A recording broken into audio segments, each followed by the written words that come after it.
Well, we have to move on as though there's not a special guest because we have a special guest, we think, but this would suck if there's not. Well, it's very possible. I mean, it would suck for me because I did less homework because I figured you two assholes would be bickering. But well, if there's not a special guest, I think. I mean, I hate to like reveal behind the scenes or whatever, but I think if there's not a special guest, we should probably maybe not mention it and just go through it. I guess in case he doesn't show up. You don't want to have the whole episode be, well, here he's coming, and then he never comes. that's what I'm saying. So that's exactly how I started. Sometimes I feel like you're not listening because that's exactly how I preface this is we're going to have to move as though there isn't a special guest. Well, I thought you're saying, well, you said something else when we started. So, okay, well, this might all be in the editing room floor. But I mean, should we start talking about it and then just not mention the guest? Well, first of all, like the director we're talking about, P.T. Anderson, I don't think we leave anything on the editing floor. I think we make it nice and long and juicy. Don't you feel like with P.T. Anderson a little like these movies are obviously very good, but don't you feel like he's like, all right, I'm going to make some of these movies like a little boring to get more respect from the critics. Like he almost was like, I'm going to go out of my way to make them slow. So people are like, this is a masterpiece. I was kind of bored, so I know it's good. I don't know if I might have to question your police work, Fargo. I knew it, Fargo. How dare you? But yeah, I don't know that he's doing that, but there's definitely times where I think there's a little bit of fat, but I do also little bit love these movies. I mean, you're going to get fucking destroyed here. Look, I know about fat, and these movies could be trimmed quite a bit. I mean, I'm sorry. I mean, look, there's great stuff in both these movies, but he definitely, like, P.T. Anderson definitely spent his first part of his career. There's two parts of his career, right? His first part is making movies that are like super entertaining. They're like almost if like Quentin Tarantino and Robert Altman came together, but they're so entertaining. And now it definitely seems like he's like, let's make movies that are slow. So the audience is like, well, this is quality stuff. And they won't say boring. No one says boring. So to be sophisticated, they say this term. They go, it was hypnotic. Hypnotic is saying boring as a compliment. Interesting. Like, it was a very hypnotic movie. That means you zoned out. Like that's right, you know what right. I mean? But you say hypnotic to sound that's like good boring. Well, it's interesting because we're going to talk about three movies. We're going to talk about Phantom Thread a bit, There Will Be Blood, and The Master. And I'm sure someone's already going to be upset that we didn't talk about Heart 8, which I just saw recently and I enjoyed. And we're doing the Boogie Nights, no Boogie Nights, and all this stuff, and Punch Drunk Love and Magnolia. And now I'm just naming movies he's made. But I have a weird clicking on my air conditioner, but it's not raining. It's making me think someone like there's a monster in the. It's not raining? Well, usually that's what the sound when it rains. It's like the rain hits the AC and it's happy. I see what you're saying. Maybe I got birds on there. Birds? It feels like a horror movie. Yeah, like the Hitchcock movie Birds. Bird Reynolds. You know, Hitchcock was really mad when Jaws came out. He felt like he was stealing his thunder or something, or like because Jaws is just like a much better version of Birds. Is that true? He was upset? Yeah, but also it's like I feel like with Birds, he didn't realize like you don't have to pick animals that aren't scary in real life. You could actually go with animals that are scary in real right. life. Like he just like that's Alfred Hitchcock. He's like, imagine if birds are scary. And Spielberg's like, you don't have to imagine sharks are scary. I'll just show you a shark. Right. And it was a much scarier experience. 1977. Alfred Hitchcock presents The Giraffes. Imagine if an elephant was scary. It's like, there are scary. It's like you didn't know about scary animals. Yeah, there's tons of scary animals, but a bird can be quite scary. Yeah, not maybe a hawk. Everything in the birds is like fucking pigeons. It's like pigeons and canaries. There's like, it's like, you do at least like a golden eagle, I think any animal is scary. We're cat sitting for Caitlin for you. And Steve. For you, But a cat, I mean, the cat, it's dark and camouflage looking, and it's got these big eyes, and it's just staring at you, and it's got claws. And it's an animal. You can't communicate with it. So you're like, hey. I feel like Newman with fucking pterodactyl, whatever the fuck that thing is. Dilophosaurus. It's just a cat. And it props its feet up on the couch. And it's right there. It looks angry. It's a wild cat. I mean, it's not wild. It's a house cat, but whatever bullshit. I mean, by the way, for the people not know, this cat is like the most helpless, genetically engineered, weird looking. You're making it sound like a feral cat. It's a cat that looks like a weird alien that's like hypo. What do you call it? Exactly. You're making my case. It's a weird alien genetic engineered cat. But it's not feral. It's like made in a lab. I mean, I guess that's scary in its own way. I gotta be honest. I don't know what feral means. Feral's like wild. I know peripheral. Wild, like wild. Oh, wild. Okay. Why don't you just say wild? Well, that's what you say for cats, feral. It's not a big. That's what you say with cats, feral. They're wild cats. All right. Well, let's focus. All right. Yeah. What were we talking about? Let's just be honest. There's no guest coming. I mean, we got fucked. We were all excited. I didn't do any homework because I was like, this guy will talk, and he ain't coming. Ray ain't coming home. What movie is that? Ray ain't coming home. Well, is that not Field of Dreams? No.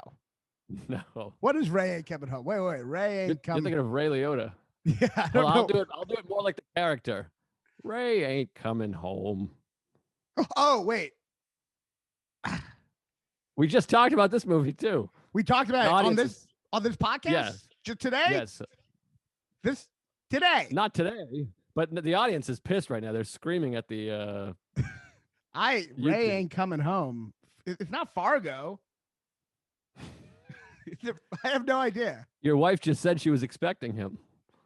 That's the next line. Is this Ray ain't coming home? Oh. Is this No Country for Old Men? No, you suck. Damn it, what is this? It's Ace Ventura. Ah, fuck. Well, Ray Finkel. Why don't you do the famous quote so I know shit? Say alrighty then. You're always supposed to fucking That's a good one. That's a famous quote. I mean, it's not famous, but it's hilarious. Alrighty then. That I would have gotten it. Yeah, obviously alrighty then. Yeah, I should have done the shitty one that became a t-shirt. All What's right, this from? Run, Forrest, run. Benjamin Button. Yeah, good call. Mixing retards. By the way, how about a round of applause, everybody? I'm saying this like it's a live show. Raanan, new microphone. You got the whole system. I know. I spent like a decent amount of money. I got a Zoom. I got to be careful. I don't want to pick it up, but I got like a Zoom recorder. Oh, I unplugged shit. I got a Zoom recorder and your kind of microphone. We're actually, honestly, I don't want to measure dicks here, but I actually got the H6.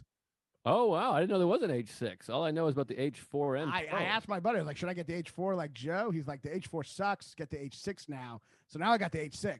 So, Oh, and you can really hear the difference in the sound. Can you? No, not at all. Well, but anyway, yeah, I'm ready. Fuck. If there's one negative mic comment, I'll fucking burn this whole place down. There better be one fucking comment. They'll be thrilled if you burn your place down. Okay, so we're going to talk about these sort of later movies that are all. Some people consider there are people that consider each one of these movies a masterpiece. There's somebody that considers all of these. People jack off to these movies I feel like so many people's top 10 lists, even critics, like The Master, There Will Be Blood are like one or two on not just top 10 lists of the year, but like top 10 lists of the, what do you call it, the decade. I'm so excited to hear this because I think this is one of those directors like Kubrick where people aren't casual fans of this guy. No. There's like P.T. Anderson, Wes Anderson, Hitchcock, Kubrick. Some filmmakers, people are like, you don't fuck with that guy. You don't touch him. Yeah, you don't fucking say anything. And yeah, I mean, look, I've always had issues with these movies. They always seem like they went out of their way to be a little boring, just to be respected, And I'm rewatching them again.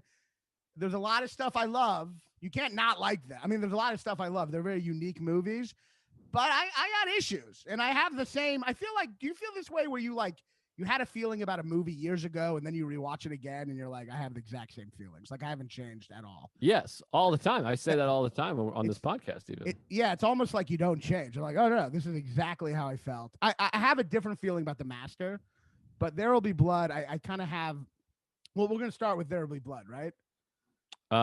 Yes, I think so. I think that's what we discussed, but wait, hold on. I was just going to say one thing. Oh, why do you genuinely think he's making the movies long, and are you just to impress critics, or do you think he thought that was the best way to tell the story? I can't tell if you're being sincere or if you're trying to be funny. It's a little bit of both. Like, I think I do think he's trying to. I think very much like Kubrick, he's trying to go for a hypnotic tone, you know. And I actually rewatching There Will Be Blood. I felt this the first time, but I feel like it's so similar in tone to The Shining in many ways. I feel like the score is very similar, and in kind of a similar way, it's about someone going insane. Like in a way, it feels, and it's almost like the oil is this like evil hypnotic spirit, like the house, you know. So, did you feel that at all? Like, did you feel that connection with The Shining? No, I didn't think it. It didn't occur to me. But when you, as you're saying it, I'm like, I can see that. I mean, there's similar things. I just found out that the guy that did the score is in Radiohead. Did you know that? Johnny Greenwood. Yeah, I didn't know that. First of all, I think There Will Be Blood is one of my favorite. I'm one of the guys you're talking about. There Will Be Blood is one of my favorite movies of all time. Although I don't think it's as good as No Country. I think it's the second best movie of that decade. Didn't you feel? Oh, sorry. No, go ahead. Didn't you feel don't even worry about it. sorry. No, keep on going. No, I'm done now. You go. I was saying, did you feel like No Country that came out and you kind of had to pick one? Yeah, and people still, it's funny because I was just in a car ride with who we thought was going to be our special guest and don't mention it. And our friend, and the topic came up, There Will Be Blood or No Country, because they are forever linked. I mean, they shot in the same location at the same time. They came out the same year, and they are, to me, the two best movies of that decade. Or that year, certainly. Although there was another movie I just saw recently that also came out in 2007. I forget what it was. But like No Country for Old Men always felt like that is, to me, that I was such a No Country guy. Like to me, it was like that movie felt so intense and perfect. You know what I mean? Yes. Perfect the whole time and not an ounce of fat on it. And this seems like there's a lot of meandering in the desert. A lot of like people walking around, like a lot of like almost improvised scenes, you know? Yeah, I suppose. I mean, so it sounds like you're saying I'm No Country and you're There'll Be Blood. Like no fat, just lean, skillful, flawless. Sure. And maybe you hate what you are, and that's why I hate like that, or not hate. That's why I have issues. There'll Be Blood. I'm like, it reminds me of my own chubbiness and my own need to trim. I mean, look, There Will Be Blood for me, I think like, yes, there is a lot of great shit in it, but I actually don't find it like, okay, so let's talk about what it's about on some level, right? So like, you know, there's obviously a lot of fucking symbolism in this movie, right? Sure. So you have Daniel Day-Lewis kind of representing like capitalism and then you have Paul Dano representing kind of religion. And in a way, the movie's a story of how kind of capitalism won out and became the religion of America. You know what I mean? Absolutely. That's the religion, right? So that allegory works very well. My issue is I think a lot of times in the movie, you're too aware of the allegory and not as connected emotionally to the relationships. That's my issue, I think, ultimately. That it works as an allegory, but it's emotionally not that surprising. Like, you know, he's this evil tycoon who's going to like, whatever sense of humanity, his competition is going to be the end of him and make him corrode inside. And you know, it's going to be bad for him. And by the end, when he kills Paul Dano, I'm like, I'm not surprised. It's kind of like predictable. I don't know. Do you feel that at all? Yeah. I mean, that is a common criticism of that movie. There's just that's what keeps it from being so perfect is there becomes a thing of like, what is it about besides capitalism and greed and one person sort of being blinded by greed and going a little bit insane. And a story that's been told. Yeah, to the detriment of everything around him. But for me, I guess I don't. That never bothered me too much. But when people point it out, I see it. But to me, Daniel Day-Lewis is so compelling and gripping, and there's so much. Just to give like the quick elevator pitch of why I think this movie is amazing. Yeah. I think it's beautiful in scope. The cinematography is incredible. The performance is one of the great performances ever, up there to me with like De Niro in Raging Bull and this. And just, it's also hilarious. I mean, that's the thing about P.T. Anderson is these movies are all genuinely really funny in the way like a Goodfellas is funny. I mean, Daniel Plainview is such a funny character. He's not obviously doing like jokes, but I mean, the line with like, is HW okay? No, he isn't. No, I mean, like I laugh out loud at that scene. I mean, and the towel on his head and the way he threatens people. And even the thing of like, I want no one else to succeed. I have a competition me. There's stuff that's like really funny about him. I mean, it's Yes. darkly funny, and it's just Well, 100, yeah, yeah. 100%. So I all mean, those things make up for the lack of character change and development to me. and there's obviously like some pretty great irony at the core of the story, which is that there's these two charlatans trying to take run this town, and like Plainview clearly sees they both see each other's game. They both know they're charlatans, so there's this kind of humor in that alone. You know what I mean? And there are some pretty funny. There are some almost like uh kind of like obvious comical jokes, like the part where Paul Dano's just at the dining room table after he gets Oh beat yeah. up by, and he's just covered in mud. I mean, that's like an old school joke of like you don't wash up, you're just sitting there like covered in Yeah, mud. yeah.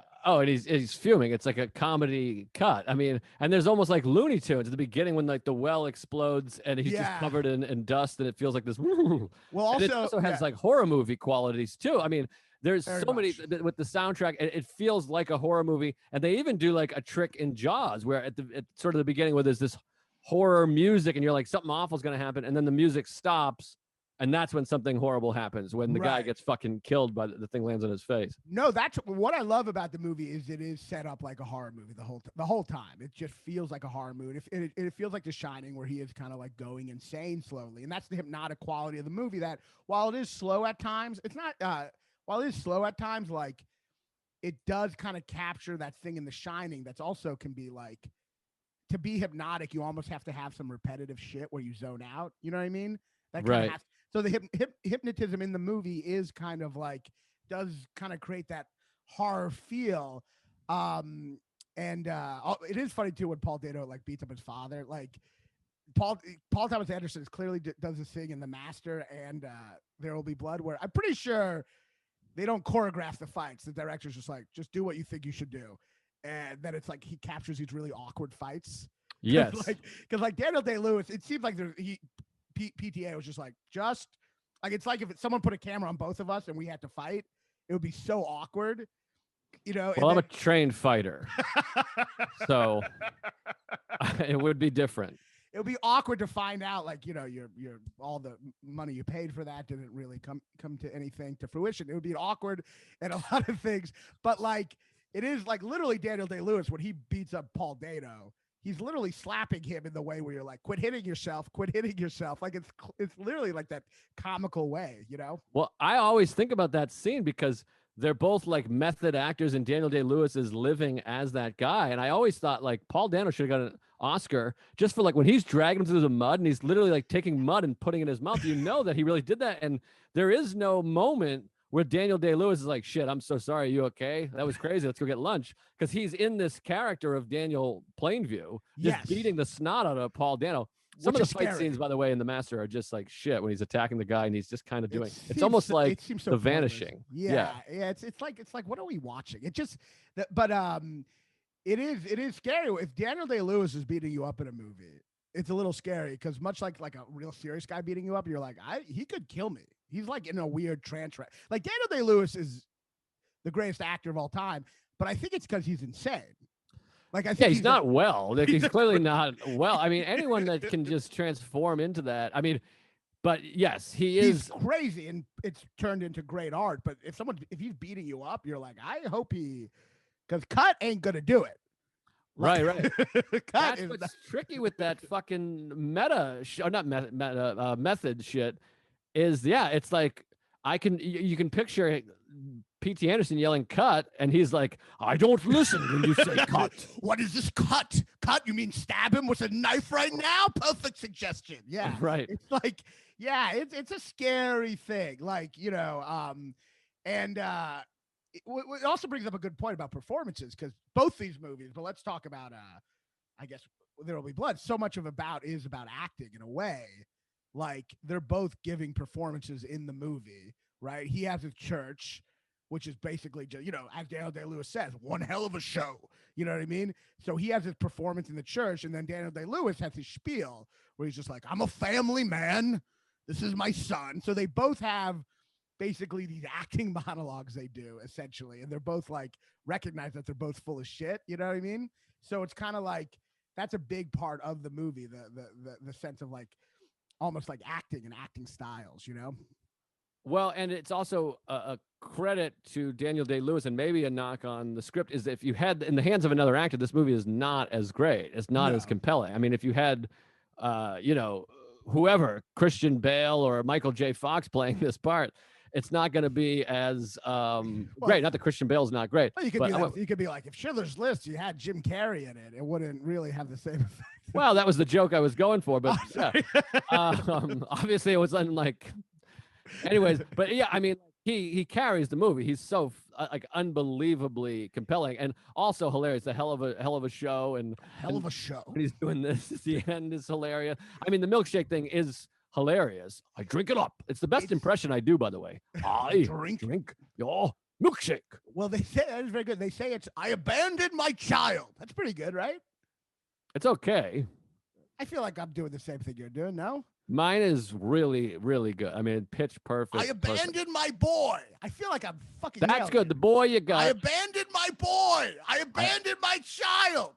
I am a false prophet, and God is a superstition. Well, you know, they say apparently he took the voice from a lot of people say it's very much modeled after John Huston. Yes, Chinatown. completely. Which Yes.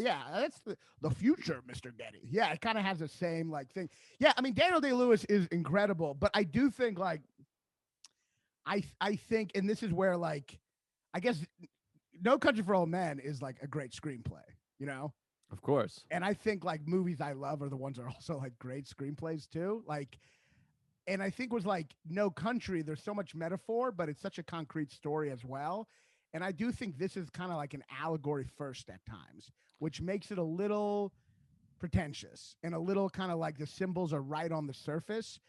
And it does kind of, I guess, bother me a little because I'm like, I'm watching it and I guess I'm thinking like, I kind of know where it's going a lot of the time. And that, you know, you want to learn something about a character, you know, by the end. And you don't really, do you learn anything about him by the end? You're kind of like, oh yeah, this is what I thought would happen. Yeah, which is a similar critique of The Shining. He just seems crazy right off the bat. That's how I feel. I feel like it's modeled after The Shining. I feel like it's kind of similar where instead of showing a guy, like in Citizen Kane, you see a guy, which is very similar, I guess, in a sense. It's like American Story. In Citizen Kane, you see an idealist kind of lose his sense of like humanity and connection with people. But this guy seems to barely have it from the beginning. So, right. Like what? You're not really watching much of a journey. Right, but they do show windows of some humanity with HW. I mean, and he helps out the girl. She's being abused, and he steps in. So there is some. There's some. Very little, and they even do that flashback at the end to kind of show that. There is some, but I guess I don't think it's enough because even though there is some, he's still like the minute the kid goes dead, the minute the kid, like we said, the minute the kid gets hurt, he's almost like he's immediately like. There's a whole thing of oil. He just runs away immediately. And the whole point was like, is HW fine? He's like, no, he isn't. Like the fact that like, oh, he recognizes that he's in a really bad place. So you see the betrayal right away, you know? Yes, you do. I agree. But he does feel the guilt as he's leaving on the train too. You can see him walking away, which is one of the most painful scenes ever in any fucking movie. It's so painful. You see the guilt, but I guess my thing is like, you see the guilt, but you're not surprised by the two scenes at the end. You're not surprised by either of them on any level. And I do think a movie should be like inevitable and surprising. And it's kind of like, yeah, I saw both scenes. Yeah, like his relationship with his kids ruined, and he's been wanting to kill Paul Dano the whole time, and he finally does. You know what I mean? It's like, I do think that's what hurts. Like with No Country, there is surprise at the end. Like Javier Bardem, you see him as a weaker figure, you know, he gets hit by the car. You start I'm not saying characters have to change in movies, but I do think your perception of characters should change a little. And I don't think anyone's perception of any character by the end really changes. And by that nature, because it doesn't change, you don't change. So I don't feel like we might have gone on a cerebral journey about like an allegory about America, but we haven't gone on an emotional journey. And that's I see what you mean. I think it's a good criticism, and I've heard other people make that criticism. You're a hack, but I think that. But to me, like I said, what makes up for it? Like I've seen the movie 20 times. So I was like, I don't need to rewatch. Probably more than 20 times, probably 40 times. So I'm like, I don't need to rewatch it. But I was like, let me just throw it on so it's fresh. And then as soon as it begins, I can't. I know. Fucking take my eyes off. It's unbelievably compelling. Like I said, the music, the performance, the jokes. the drama. I mean, and then there is some when his fake brother comes too. You do see him try to sort of be excited, and he wants to have some relationship. He does Yes. long for some relationship, but I understand what you mean. And he cries when after he kills the brother. I mean, when he goes looks at the diary and sees a picture of. Yeah, there's some emotion in there for sure. It is poignant at times. But even that part, did you get a sense? I got the sense that I'm like, someone like Daniel Plainview would be a little more suspicious of the brother. He seems to like be like open arms, and maybe that's the point, that he is more vulnerable than you think. But it came off as a little inconsistent, that he's just like, well, welcome to the family. Come on, come on by.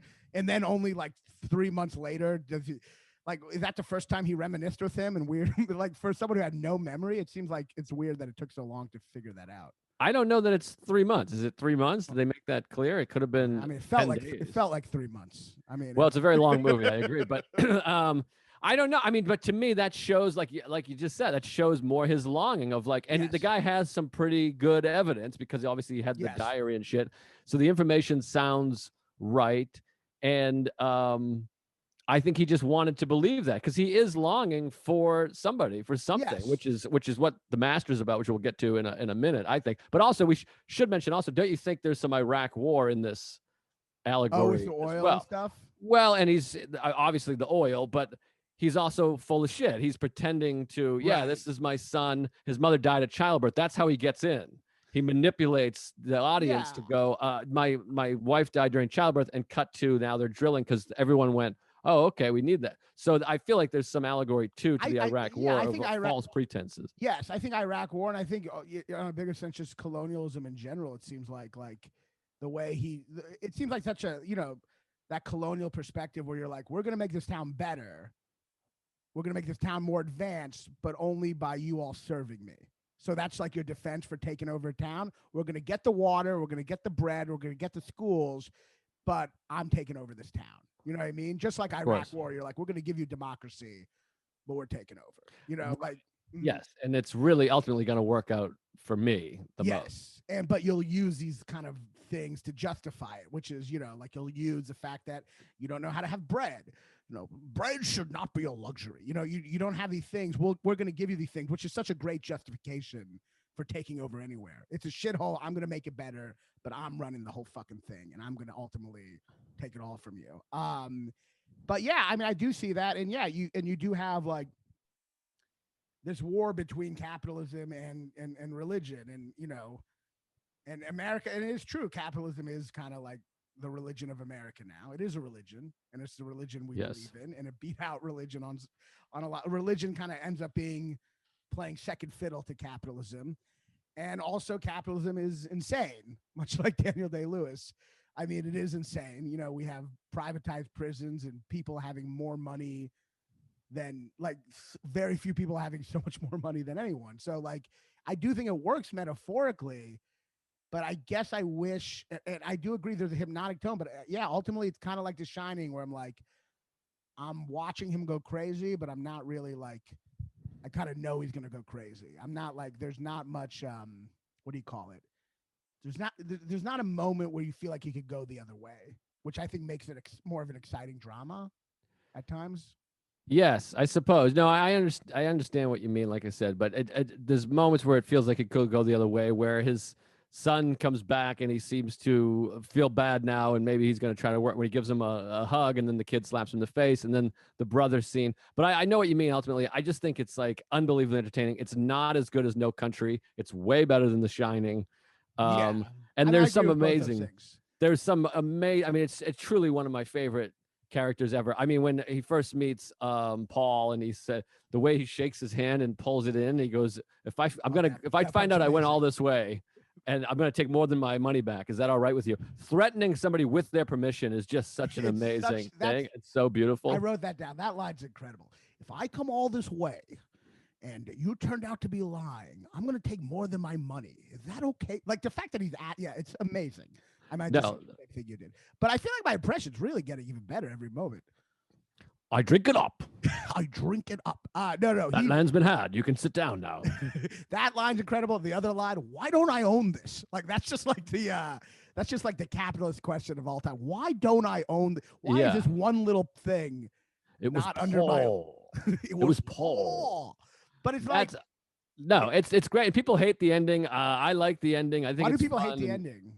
I think they hate it because it just feels too. I don't know. I guess it's confusing. They wanted more of a it's a resolution, I guess, and it's just this weird violent. By the way, he really nailed Dano with one of those pins and hurt him, from what I remember Yeah, reading. I feel like I wouldn't be surprised if like Dado, like you wouldn't have heard of him after the movie, like he just disappeared, or like, oh, I think that murder might have been like real.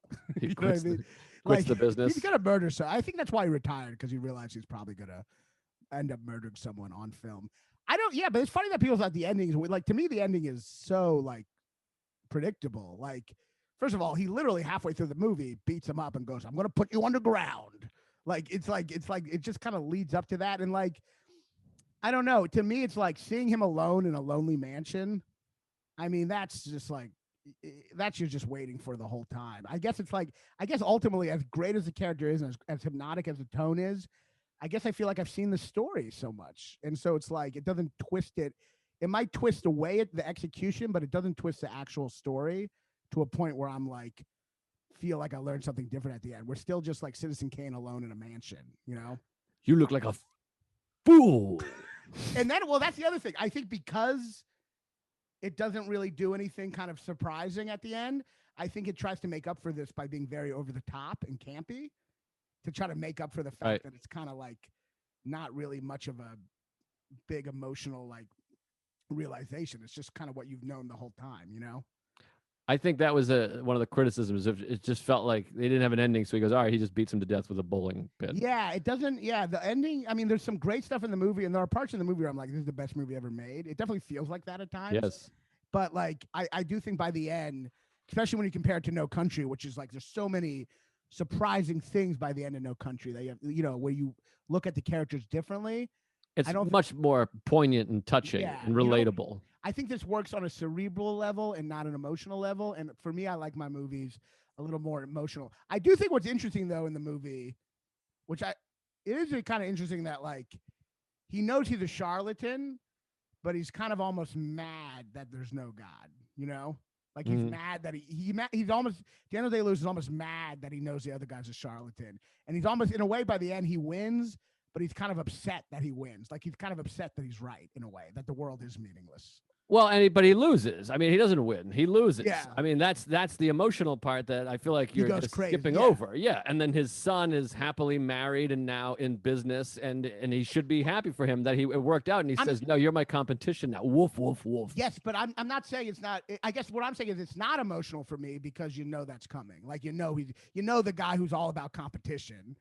You know that guy by the end is gonna lose. Like that's just the way it is. You know what I mean? Like that's just like such an old story. Like the guy who's so competitive that it like makes him cut off from everyone by the end. So it's like it doesn't work emotionally because you know that's what's going to happen. And it reminds me of this business that we're in. There's people that we know that are so driven by success and content, and that it's like they never stop and develop a relationship or anything like that. And it's very similar to that. To me, it was like an allegory for these people that are too driven in any business, but particularly this business. That's how much it didn't work for me. It's basically me.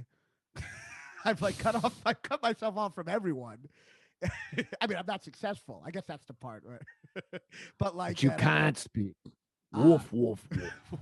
By the way, that guy doing side at the end, that's a very awkward scene for him. Like that character. Oh, yeah. Just doing side in the most intense conversation ever. He literally has to tell the kid, you're an orphan. He doesn't love you. He hates you. You're a bastard. Like he has to say all this shit. Like that would be very awkward for that guy. Yeah, it's uncomfortable, but great scene, great sequence. I mean, I just think it's a great movie. Another one is I wouldn't take the least if you gave it to me as a gift. That's a great line. Paul F. Tompkins. What's that? To Paul F. Tompkins. Oh, is that who Paul F. Tompkins is? Because I've seen for my whole life, I Yes. see him in the credits, and I'm like, I don't understand who Paul F. Tompkins is in the movie. You kind of don't see. It's almost like kind of like a Sam Morril Joker situation. Like you don't see his face as well, but like you hear him. You see him at first. He's like in the town hall sitting there next to him, and he's the guy who's trying to get everyone to like go with the deal. And then he's the one who comes outside. He's like, "Come on, come back, please." I got to rewatch it because I don't know Paul F. Tompkins. I'm not overly familiar with his stuff, and I've never met him as a person. But I've always seen his name in the credits because I've watched this movie 5,000 fucking Yeah. times. So I'm always like, who the fuck is Paul F. Tompkins in this movie? I think I assume he had probably had more close up than they cut out, but yeah, no, that he's the guy kind of trying to get him back to the town. Also, I mean, whatever, but isn't it weird that there's just a baby in the beginning, and that What do you mean? in that I don't know, the guy just has a baby with him in that oil drilling site. Yeah, well, it's fucking 1902. They're idiot. They had nothing to do. I mean, they're working. Don't you His need wife is breast probably- milk for a baby? I don't know. Maybe his wife died during childbirth. I mean, Yeah. like that happened a lot. I mean, that if that's like a problem, like That's not a problem. I'm just wondering, what do they do for milk? I don't know. He comes in the baby's mouth. I don't know. I don't know what he does for milk. They have goats and cows or something. But yeah, so ultimately, I think it's yeah, there's a lot of great stuff in it, but it doesn't hit me in the heart. And that's Yeah, I guess not the heart, but I just I love it. It's again the cinematography, the music, the performance, the laughs. It's so fucking compelling, and it is hypnotic. I can't stop watching it, and I've watched it countless times, and I do think it's fantastic. But yeah, it's not as great as a lot of other movies, but I do think it's a pretty masterful movie. Yeah, Um, agreed. We should move on. We're Let's move 75 on. minutes in, and our guest will be here any minute. I can just feel it. I can. Don't say that. It feels like fucking prom night. Did you text him? No, I just thought he'd show up at the right time. Oh, here's something. Oh, he said it might too late. No, tell him no. We'll talk. To I'm gonna tell him. I'm gonna tell him no. I will tell him he missed There Will Be Blood. Yeah, you talk. You go. Well, yeah, just tell him to come in, and we'll talk to He Master. said 20 minutes. Oh, 20 minutes from now? Yeah, that's I tough. mean, we could also like, shit. I mean, well, all right. I'm going to edit this pod no matter what. So you just Okay. He said, please stop. Oh. Hold on. let me Fine. record also. My All meeting right. is being recorded. Yeah, they have a lady that tells you now. I think it's for like, Yeah, you know, obvious reasons. Was this everybody put your tits away. We're recording now. All right, so we're here. So this is Raanan and I talked for about 45 minutes about There Will Be Blood. He hates it. I love it. I don't hate And- it. You hate it. I do not fucking hate it. Don't fucking. You hate it. There's Well- only two positions. You love it or you hate it. Before we begin, can we just? I'm going to sound like a little bitch here, but can we just? Because I got destroyed on the YouTube comments. Can we just, like, Louis? Can you just tell everyone that this is a movie, conversation, debate, and that I'm not like, because I don't know. what? Come on! I just need some kind of thing because, like, I feel like they thought I was like interrupting you too much last time. Do you feel that? Yeah, you were totally interrupting me too much. You're sandbagging me. That's not true. You know that. Why are you reading YouTube comments Well, and taking them as a meaningful, like needing approbation there in order to feel okay inside is the worst possible road you could be on in life. well, I stopped. I don't do The that. only reason to comment on YouTube is to say something shitty. So That's it's like taking a heavy rain personally. It just makes no sense. But if it makes, I have no problem saying. Can you tell people not to be Can I- mean to me? What do you want to write down? What you want me? I was about to say, and you're like, no. Here's what I need it to be. Sorry. Jesus Christ. I just want to push back, Motherfucker Louis, shit. because I want to push back on what you're saying about the comments because I got nothing but positive comments. Everyone always says Joe is brilliant and smart. Yeah, but it's A lot of part of people- how to shit on him. It's part of shitting on him. It's really about Right? me. Look at his. No. Look, I don't know. Whatever. It's people. They say what they want. It's part of enjoying comedy and art. Is going. Right. I'm on this guy's team. I'm on the other's team. They don't mean it anyway. If you Right. went up to any of them and said, "Why'd you say that?" They'd be like, "Oh, Raanan, Jesus. I mean, it's just YouTube. It's for fun. Right. It's just how to be. It's how to be a fan today. The thing is that there's written testimonies, so it's harder than people just yammering at a bar. No, it's a good you know, point because Joe. If you're in a Red Sox, if you're in a Boston bar and the guy goes, Derek Jeter's a fucking loser. He's a fuck. I hate him. If he walked in the bar, they'd be like, oh, Derek Jeter. He's so excited to see him. and I am But like, I don't have I any am like problem this- saying, unless you stop me again, that I have enormous respect for you as a comic. I see you at the Cellar all the time, and every time I watch you, I laugh really hard. I'm always surprised by the material you're doing. It's always inventive and honest and funny. You're a good guy. You're an anxious mess, but I like you. I like talking to you about comedy. I assume people know that I feel this way about Joe. I hold Joe in the highest of esteems, but I don't have any problem saying that. I think Raanan's great. I think he's super funny. He's one of the coming voices. Joe is an established and rising voice in comedy. Well, thank you. And Raanan is a new one. I love comedy is my favorite art form, and so when I meet new comics, I get particularly excited, and I feel like it's adding to what I do. So I appreciate you very much. That means All right, now Raanan, tell him how you That being think said, P.T. Anderson sucks. you're relentless. You're relentless about your arguments about movies. You're completely unaccepting of people's opinions, and that's why you're passionate about movies. So I don't even fault you for that. But I will argue with you today, probably. I appreciate everything you said. That's really great. I was just gonna have you tell them not to call me a fat Jew, but you went way beyond that. Well, I'm trying to, motherfucker. But yeah, let's talk There Will Be Blood. Is this one of your favorite movies? Wait, hold on. Can we should we zip through our thoughts, or are we going to redo our entire thing? Because we talked for like 90 minutes, and you know. Yeah, and then because I was having lunch with the Brazilian friend of mine, and you know how Brazilians are, so I was late. Fucking she was playing soccer. Yeah. So Raanan doesn't like it. You like it? No, Raanan thinks it's good. Raanan, why don't you give a quick summarization? Okay. I think it's obviously an important movie, and there's one of the great performances ever. But I do think, like, for me, it works on an allegorical level very well. Like the idea of like this battle between religion and capitalism ultimately winning, becoming the religion of America. But on an emotional level, I think by the end, I'm not really surprised by what happens. You kind of see it coming the whole time, in a sense where you're not. I don't need the character to change, but I think it's important for at least either the character change or you learn something new about the character.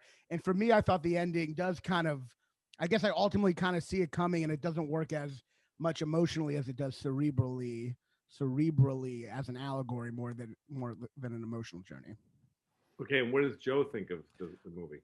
Well, I think that Raanan makes excellent points about the movie, but my contention or thought is that the movie, the performance and the cinematography and the music is so compelling and it's so hilarious that I'm okay with that. And I do think and Raanan agreed that there is more of that than we realize. I mean, the meeting his fake brother, the fact that he believes him on any level just shows that he's longing to have family, which he even says.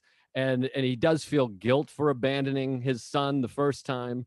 And when he comes back, you kind of see that he feels bad in some degree. And there are moments, they even have that flashback. There are moments of when he does show some heart and some affection and some attempts to be good. But ultimately, what Raanan is saying is a common criticism of the movie. And Raanan had a good comparison of it to The Shining, where it is kind of, they're similar in tone a lot of times. And it's a guy that you see is going to go crazy and continues to go crazy. So although it is not surprising, I think those are very good points. I also think there's some allegory for the Iraq War as well, which we touched on. But ultimately, the performances from both Lewis and Dano are so compelling and so riveting. And there's so many of those dark P.T. Anderson laughs. And again, the score is so unbelievable that ultimately I'm willing to let go these flaws that I do see. I do think those are interesting points. And I just think it's one of the great movies of all time. But I do think it is not as good as No Country, which it's often compared to. But I think it's a masterful film in so many ways, which Raanan, I think, agreed with all of that also. Well, for me, watching that movie was like having this fucking warm chocolate just fed into my throat. It was just, I was so excited when it started. I was so impressed, and I enjoyed so much the investment of this guy in a hole. It's just so, I've just never seen anything set up that way so perfectly, without language, with no words. a man in a hole and making this investment in his own future like an animal. He's like an animal, and that character is an animal. He's not sure. He's not in control of wanting anything. He's just pure drive, and on some level, before getting there, just you could talk about that hole for as long as it was filmed, and just he's alone in a hole. He's a billionaire, but he still goes to this hole. I get the sense that and you see throughout the movie that he continues to get full of oil, and he continues to buy his own property from the local realtor. He does everything by himself, completely independent person. And what this leads to is a total decay of his spirit, that he becomes he just sags under the weight of everything that he accumulates, and he has this desperate desire to have himself carry on in another person, in his son, to have somebody he wants to exist in his son, but he doesn't want to make it, and he doesn't want to give it to a woman. He doesn't want to share it with a woman in order to give it to his son. He wants an orphan son that's not even his blood, so that he can carry. It's like he wants to clone himself almost. Yeah, it's like almost like a sociopath trying to have emotions. Where it's yes, it is. A lot of the movie is, and his brother, ultimately possessing. He wants his brother because he wants someone he can trust implicitly. Now he has that guy with the big square face who's the best period piece actor ever, because I can't believe that he was born in 1810. His henchman, his second in command. But just the way it felt, and like the way there's so many movies that are period movies that look like a bunch of people walking around in 2020 in stupid clothes, and they overuse tracking they use helicopter shots of battle scenes from the Civil War, and I just go, where'd they get the helicopter? Like, I can't believe it, but this movie really feels like they get the camera.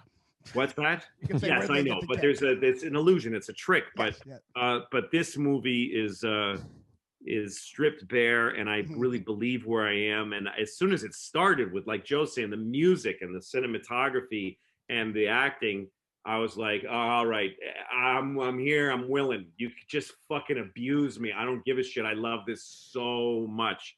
And it never let me down. Anytime that the chocolate going down my throat got too rich, it would ease up, and there'd be like cream and ice water. It just got better and better. I hate to talk about it this way, but it's true. It got better and better. And then I start wondering what's going to happen to these people. I don't have this, I don't impose this goal on movies. We're going to reveal something new about the character, or he's going to learn. It's not when it's this specific kind of character that is relentlessly one thing and unchangeable. What happens is the world around him decays and devolves until this kid who he gave this life to comes back deaf, saying, I don't want any of this from you. I just want you to know that you're nothing to me now. Although he's asking him for money to be an oil magnate. Like look, the guy's a child. He's a giant weird child, and so is PTA as a filmmaker. It feels like the movies are an organ of his subconscious sometimes. So this thing of beating the guy to death with the fucking thing and then saying I'm finished is just upsetting, and it's unresolved, and it's disturbing, and it's disappointing. And all of those are valid emotions to feel at the end of a movie. I'm constantly lost in thought about that movie. Anytime it comes up, I just walk down the street and think about it. That's what a movie should do. It shouldn't achieve its goals. It shouldn't. A great movie to me is all tattered ends, like an arm was torn off, and it's just blood in the wind. And that's what this movie is. I think Boogie Nights is an example of him trying to cauterize that wound and make something a great ending. And I hated the second half of that movie. But I think he is. There Will Be Blood is him maturing to being a lot more honest. You feel like it was? You can't tell a story about a guy like that and have it have any other ending. No other ending. You could sit here right now and try to write 50 endings to There Will Be Blood, and they'll stink. Right. Do you feel like it's similar? I felt like watching it again, it feels so similar to The Shining in so many ways. Do you feel that connection at all? I feel like the music is so similar, and it is kind of watching someone almost go crazy, similar to The Shining. And it has a similar hypnotic kind of mood. It didn't to me. It didn't to me. It didn't because look, I mean, it's true. Here are the similarities. Mm-hmm. Like you guys said, Jack is crazy when the movie starts. Yes. And he's crazy when it's over. And Daniel Day-Lewis is kind of similar in that sense. Well, he doesn't change at all. The thing about him is unchanging. Yes. And it's what happens to a person who never changes. He ends up with more. I mean, the way that look, there's no accidents in film design and production design. You look at the castle he's living in and the depth, the richness of the fucking wood and the desk he sits at and his office and the mannerism of his servant. Yes. It says somebody who's got more. You could never reach to the end of his wealth ever. That's the way it feels. He's got a fucking bowling alley in his house. It just goes on forever. And he's a husk. He's just, from all those years of no nourishment to his soul, he just casually kills a guy. I guess I think ultimately, like, and I'm not trying to be a contrarian douche. I'm not like wanting to hate movies. I try to have a thing where I want to connect emotionally to movies. And when I don't connect emotionally, I try to figure out why.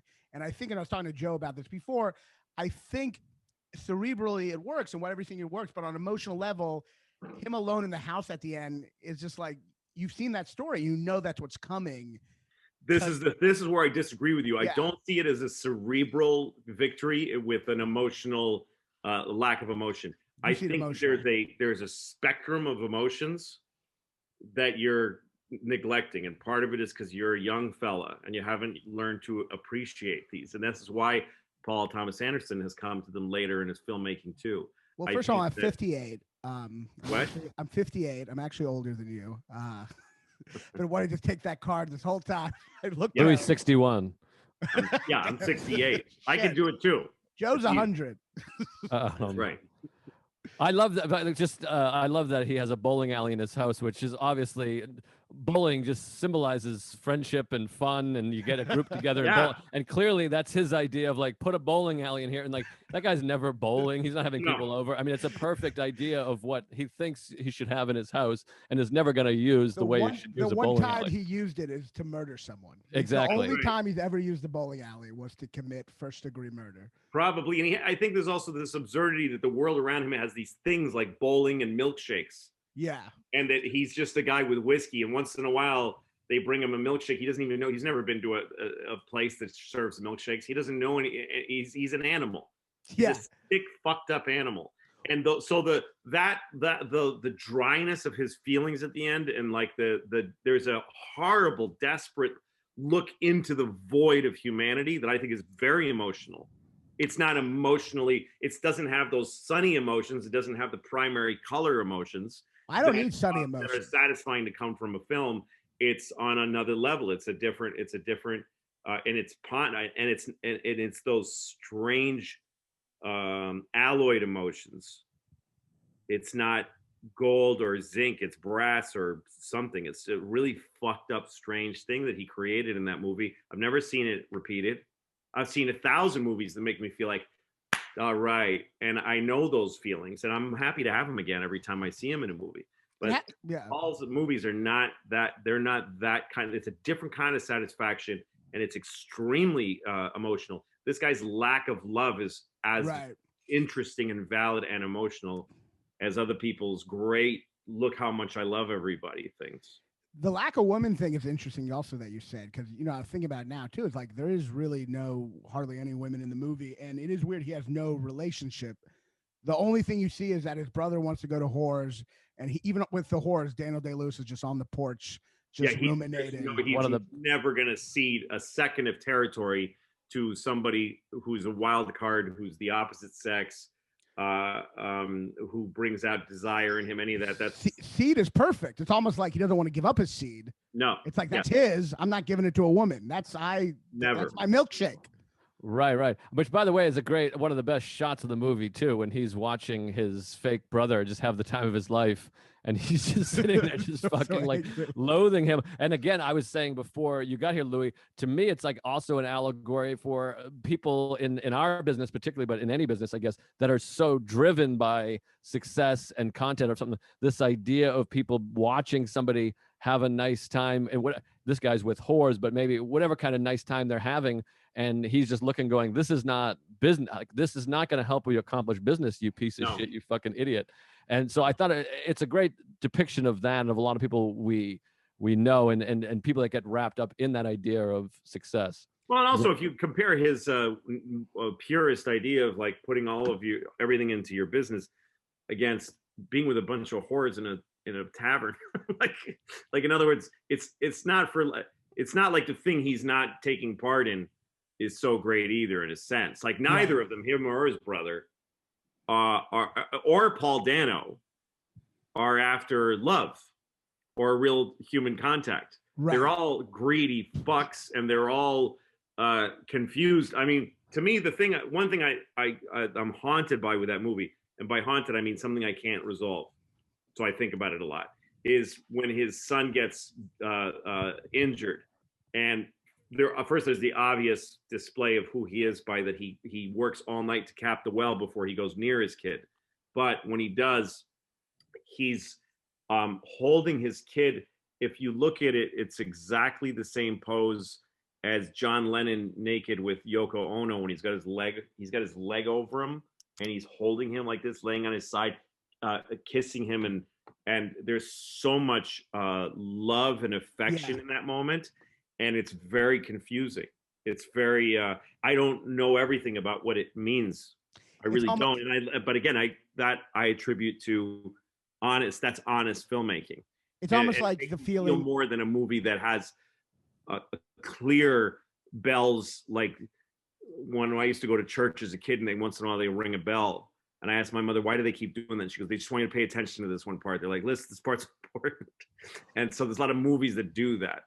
Well, it does feel like, we always use that term sociopath, and we're like, some people just have no feeling whatsoever. And in reality, everyone has feelings, even someone who's tyrannical or super competitive. And so like he does have, within this kind of crazy competitive thing, he does have his own feelings as, towards his son, that come out, that make it complicated to the point where they can display both at the same time. You literally have him checking on the oil well, abandoning his son to check on the oil well, but also coming back and showing love for his son. So it's like I don't even know if it's love. I don't know. And I don't think he's a sociopath.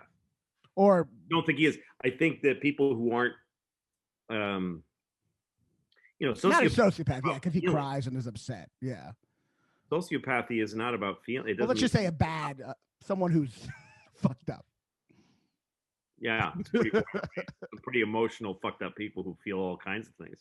Yeah. But I guess ultimately I do think like, and maybe this is something I didn't bring up with Joe, and I guess I think Paul Dano's a great actor, but I guess I do feel a little like his performance is a little spectrum-y to imagine him as the guy who like captivates all these people in the town. I feel what does spectrum-y mean?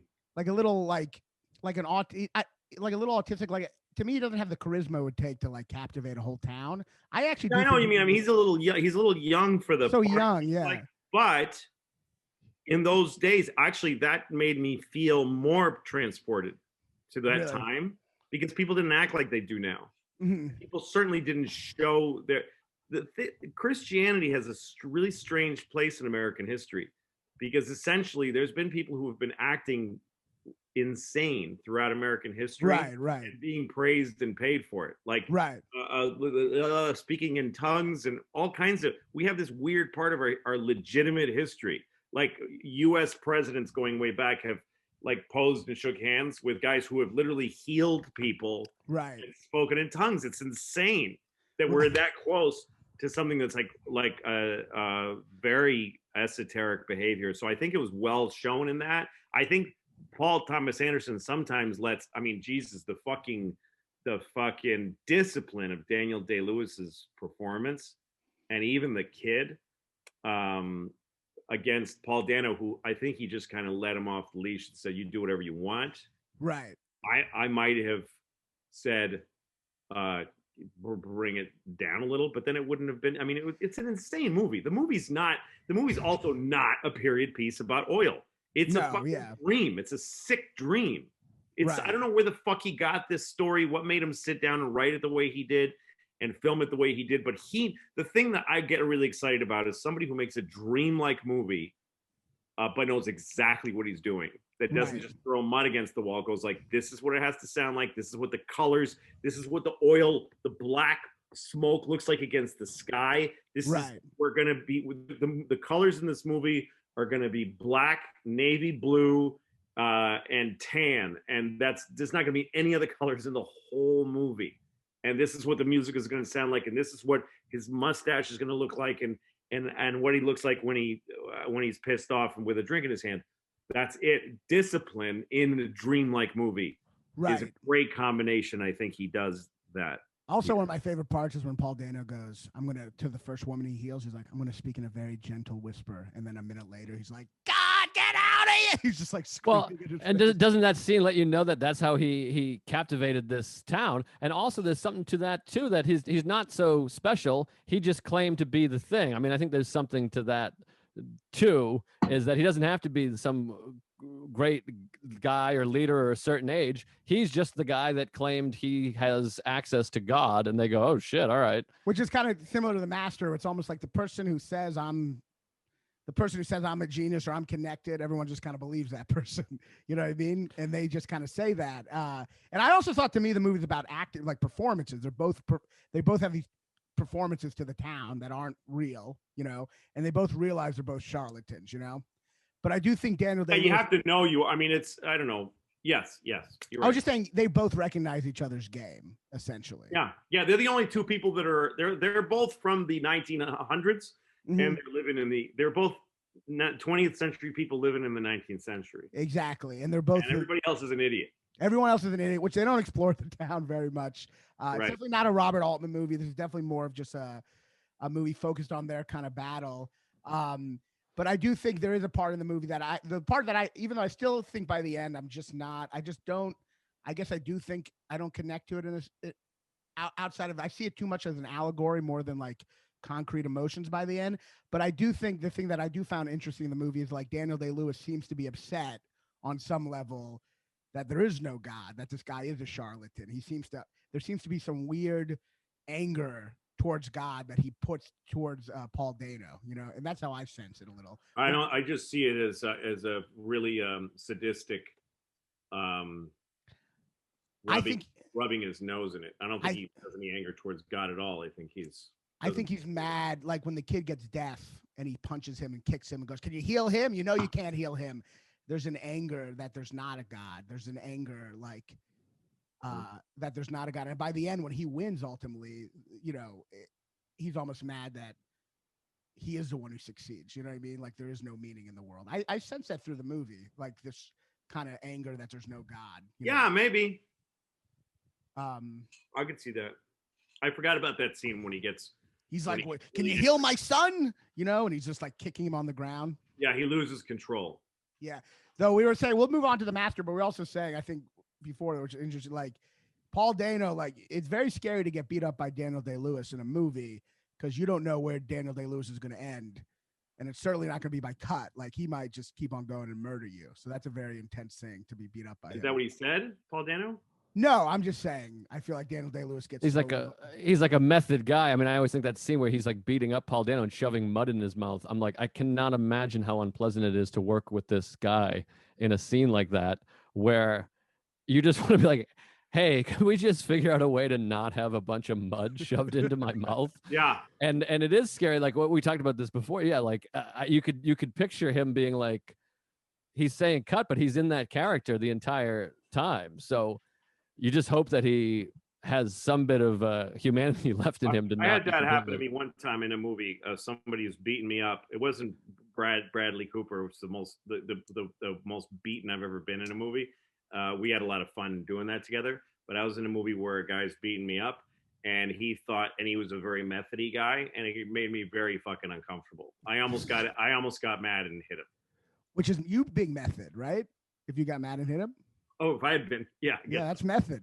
You're method, right? It's scary when you're like if Daniel Day-Lewis is like putting mud in your face and smothering you. It's scary thinking he might not listen to cut from the director right now. You know what I mean? It's a little. I don't scary. know. Well, who knows? We're not there. I mean, those guys that are method are who become the character. They do listen. They do when the guy says, "Here's the camera." It's like That's you were saying before about the camera.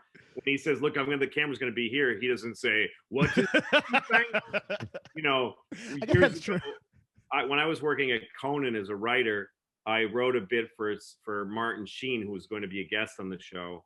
And they told me that I had to pitch it to him directly. He wanted to hear the idea from the writer. So I called him on the phone, and he was on the set of a Civil War movie where he was playing Robert E. Lee. And I called him, and he was Robert E. Lee on the phone. Oh, really? And he was like, "Yes, sir. What, tell me the details of your endeavor, sir." And I told him the bit. And then he said, "When would this transpire?" And I said, "We need to shoot it before the show, so you'd have to get here an hour early." And he said, "Well, my flight reaches LaGuardia Airport." I was like, "Is that right, General Lee?" Tell a slave to go fax over the. Yes. But for some reason, I had Martin Short in my mind during the story. Martin Short. What? Yeah, Martin Short in a Civil War. For the record, Martin came and did the bit, and he was great. He played along. I loved him. But it's true. The greatest method actor could never actually be in a movie because the whole time he'd be like, "Get those fucking cameras out of here!" Like it wouldn't work. You have to be a little not insane. Yeah, he's maintaining his voice, but he's not lost in reality. That's I think what it is. Right. So I think that probably he's probably very careful with Paul, and What if you found out Martin Sheen had already done the filming that he needed, and he was just doing that voice? He's still Robert E. Lee, and he said like the N-word a couple times. Like, wouldn't that? So let's talk. Yeah, I think it was great talking. I appreciate your feedback. It definitely makes me see the movie at a different level. But let's talk a little about The Master, which look at him. He's trying to sound different now. What? What? No, I mean, I wish that you should just go, yeah, no, I think you're bullshit. I don't agree at all. Here comes The Master. All right, I disagree with what you're saying, but yeah, there you go. Let's talk about The Master. But anyway, I'm interested in the Master because I just rewatched it, and go ahead and you talk about it a little bit, Raanan. Oh, well, I had to watch it twice. I've never understood that movie, and so I just keep on watching it. And on the third viewing, I'm like, and not in a bad way, I'm like, this movie is pretty gay.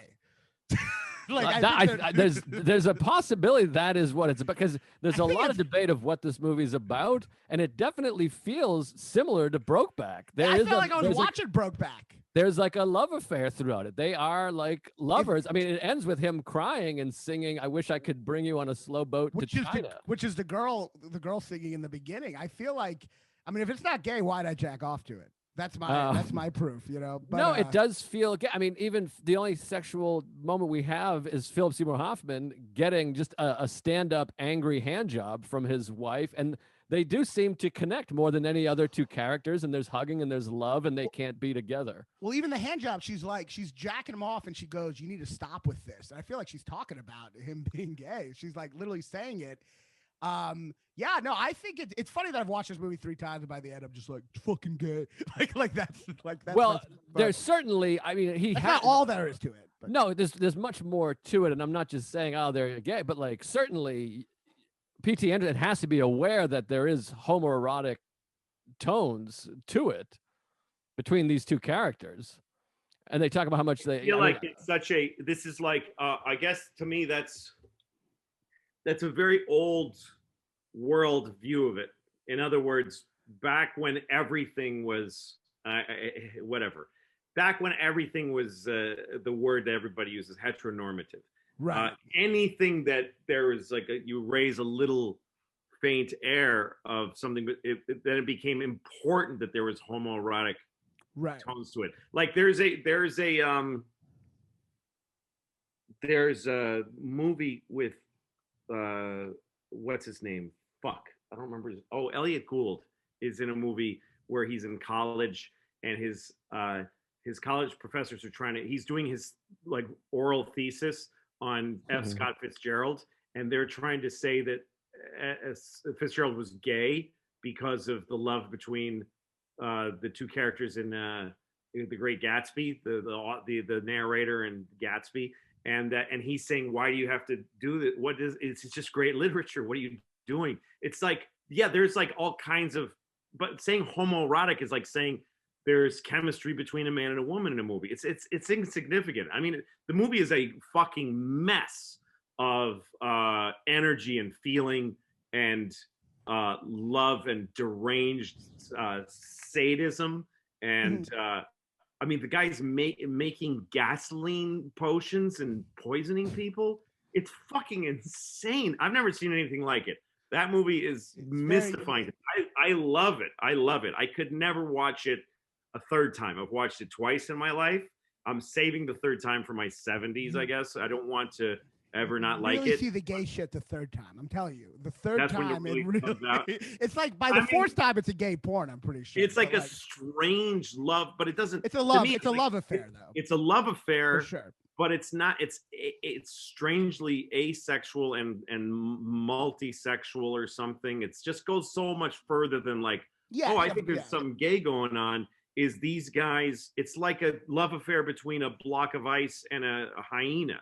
It's like, why are they connected? It makes which is a type of porn. Why is this guy fucking interested in this weird? What made him raise him out of nothing? A fucking a castaway on his ship, and he drinks. And why isn't this drink killing him?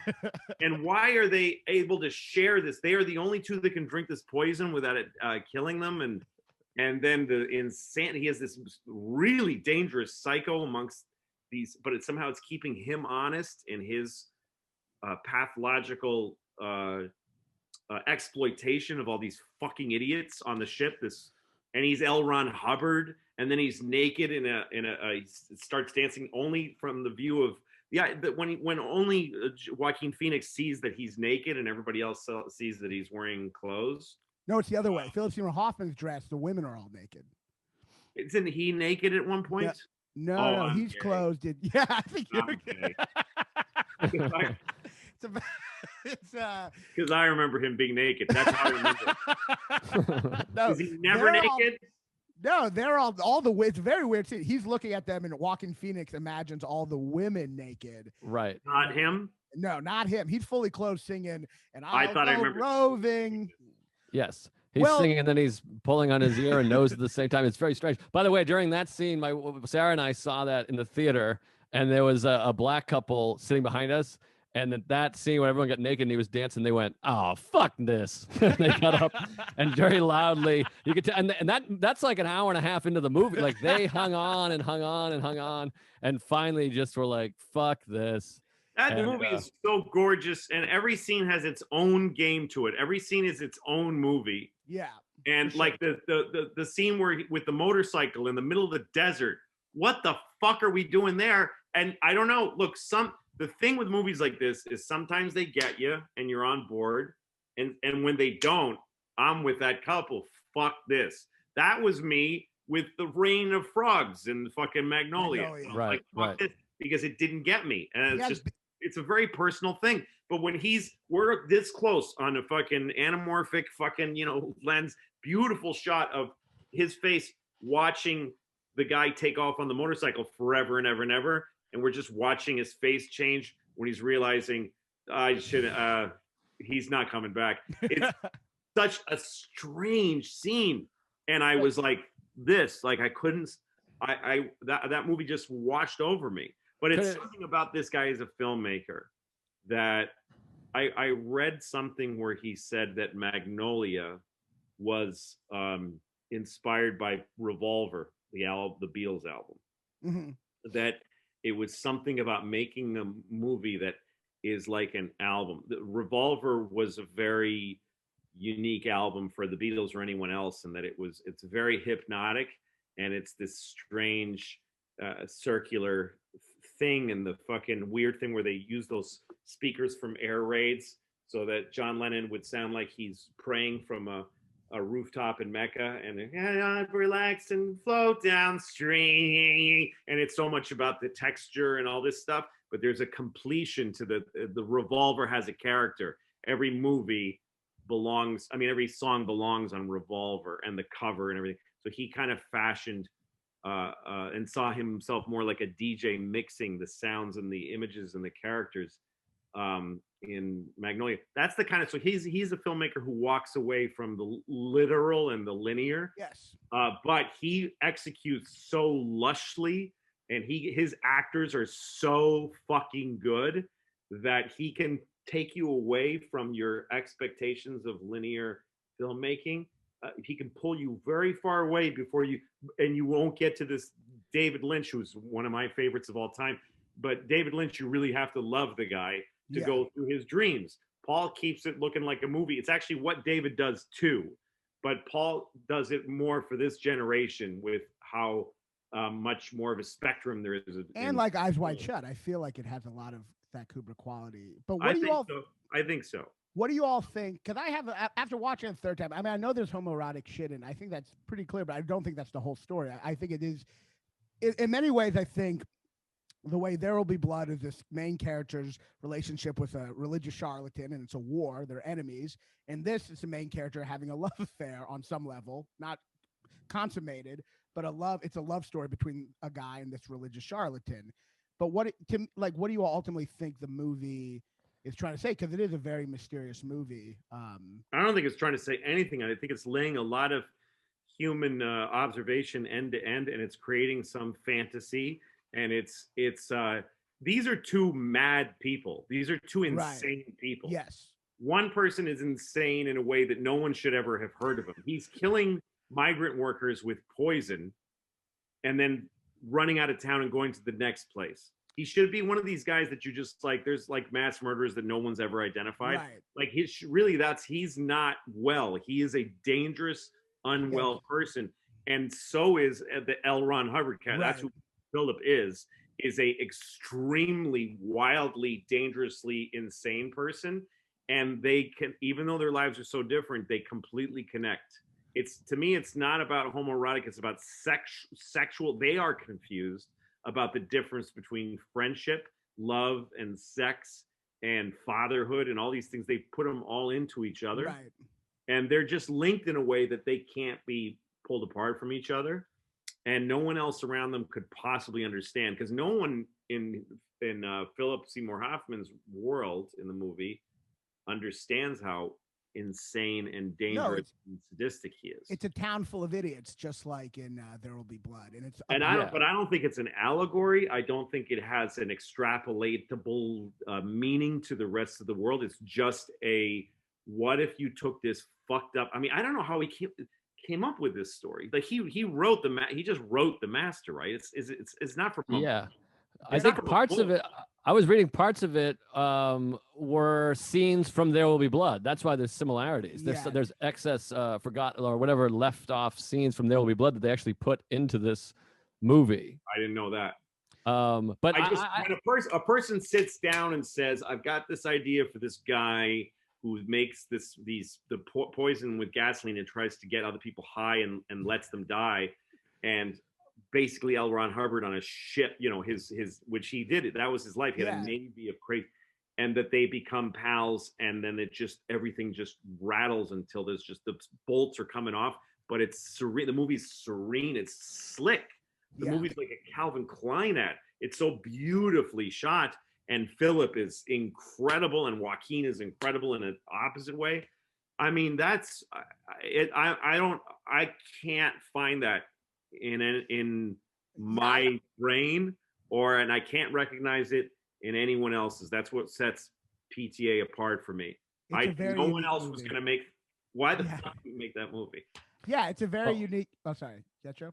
No, I have some theories about the movie. A few. First of all, it also does feel, again, going back to the sexuality of the movie, it does feel strangely sexual. The first time he does the method or whatever the fuck it's called, what's it called? The chase processing, the process, whatever it is. They're kind of in this hunkered down in this basement, drinking this weird liquor, and they do this don't break eye contact, and they do this thing, and then afterwards they're smoking cigarettes and going, whew, that was crazy. Yeah. And then later when he finally has sex with that woman, this new woman he's met, he starts doing the process on her during sex. So there is some connection there, it feels like, sexually. But also, I think a lot of this movie is about, it's post World War II. This guy's a war veteran, the trauma of war, and how he's longing for something, connection after this horrible trauma he's been through. And so he finds this sort of cult, and the guy's trying to bring him in. It's like, this guy's vulnerable. He's just been through this horrific shit. But ultimately, so much of it seems like Joaquin Phoenix really wanting family and a regular life, which he has no hope of getting because he's fucked up. And maybe he was mentally ill before the war. We don't really know what happened in the war. They don't show that. But they show early on, he's talking to a therapist saying he dreams of being with a family and seeing a family. And then it sort of cuts to him taking pictures of these families, and then fucking fighting. He keeps getting closer and closer. Is this for your wife? He's resentful, and he's trying to belong with this family, but he can't. And then again, ultimately, he meets this woman, and you see him make love to her and try to do this process on her because he's fucking crazy. And then it cuts to him back with this sand lady again, which to me implies that didn't work out with this other woman he just met. So it does feel like there is a longing for family and belonging that he's clearly never going to get because he's fucked up. Well, the Joaquin character is like, for me, it's what Joaquin Phoenix can do that nobody else can. That was very poorly unexploited in the Joker. That was superficially exploited in the Joker, but brought out in real high relief in The Master, in a way that's like disturbing how good it was. And the difference between those two movies is that one is a Marvel movie that that needs to reach teenagers and people that still wish they were teenagers. And the other one is a sick, beautifully realized fantasy of a filmmaker who gets into some kind of a fever when he writes a movie and then executes it with extreme conscientious discipline. That very different categories, but that's what you get, because in his World War II sailor look, I mean, his face is twisted, and he's shriveled and skinny in The Master in some parts, and he's physically, the way he uses his face and body his violence is animal-like. It's horrifying. It's like when you meet. I remember I met some crazy guy at a bar once. It was a very strange night in Rochester. I was doing a show in Rochester at a bar, and somebody, this is Rochester life, somebody crashed a pickup truck into a telephone pole, and the lights went out in the whole town. So we couldn't do the show, and everyone just sat with candles and drank at the bar. And I sat next to a guy who was this crazy local college professor, and he was just talking in streams, and he ended up challenging the doorman to a fight, and the cops arrested him. It's a story I'm trying to make short that was very weird. But he left his passport and a notebook on the bar. And I looked at his passport. He'd been in every country on the planet. And he had a notebook that was just like weird crayons. Looking at how he wrote was upsetting. Like, I talked to this guy. This guy's really fucked up. That's when I remembered him as soon as I saw The Master, because it's like, oh no, this isn't an interesting weird guy off the streets.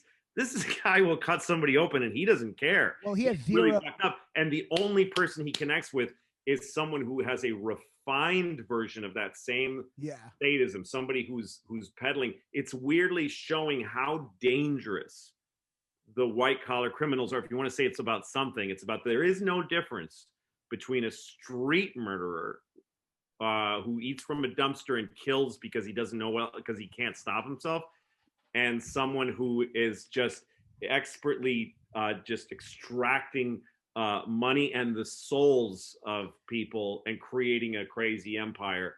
There's a connection there to There Will Be Blood, and the dark side of human beings has a very genteel side that you go, oh, well, I hear people all the time go like, well, he wasn't crazy. I mean, he had a beautiful house. Yeah. And a bank account. I think that, I think there's a lot that's how I kind of saw the movie, in a sense that like their connection, like Joaquin Phoenix has like obviously zero impulse control, like probably more than any character in a movie ever. He just is like riding the bike. He just leaves it. He just disappears forever in that moment. And I think sitting down. I think yes. In a lot of ways, Philip Seymour Hoffman, like the big theme of what he's saying with his religion, he's like, man is not an animal. Man is more than an animal, you know. And then you have Joaquin Phoenix, which is the ultimate animal, you know.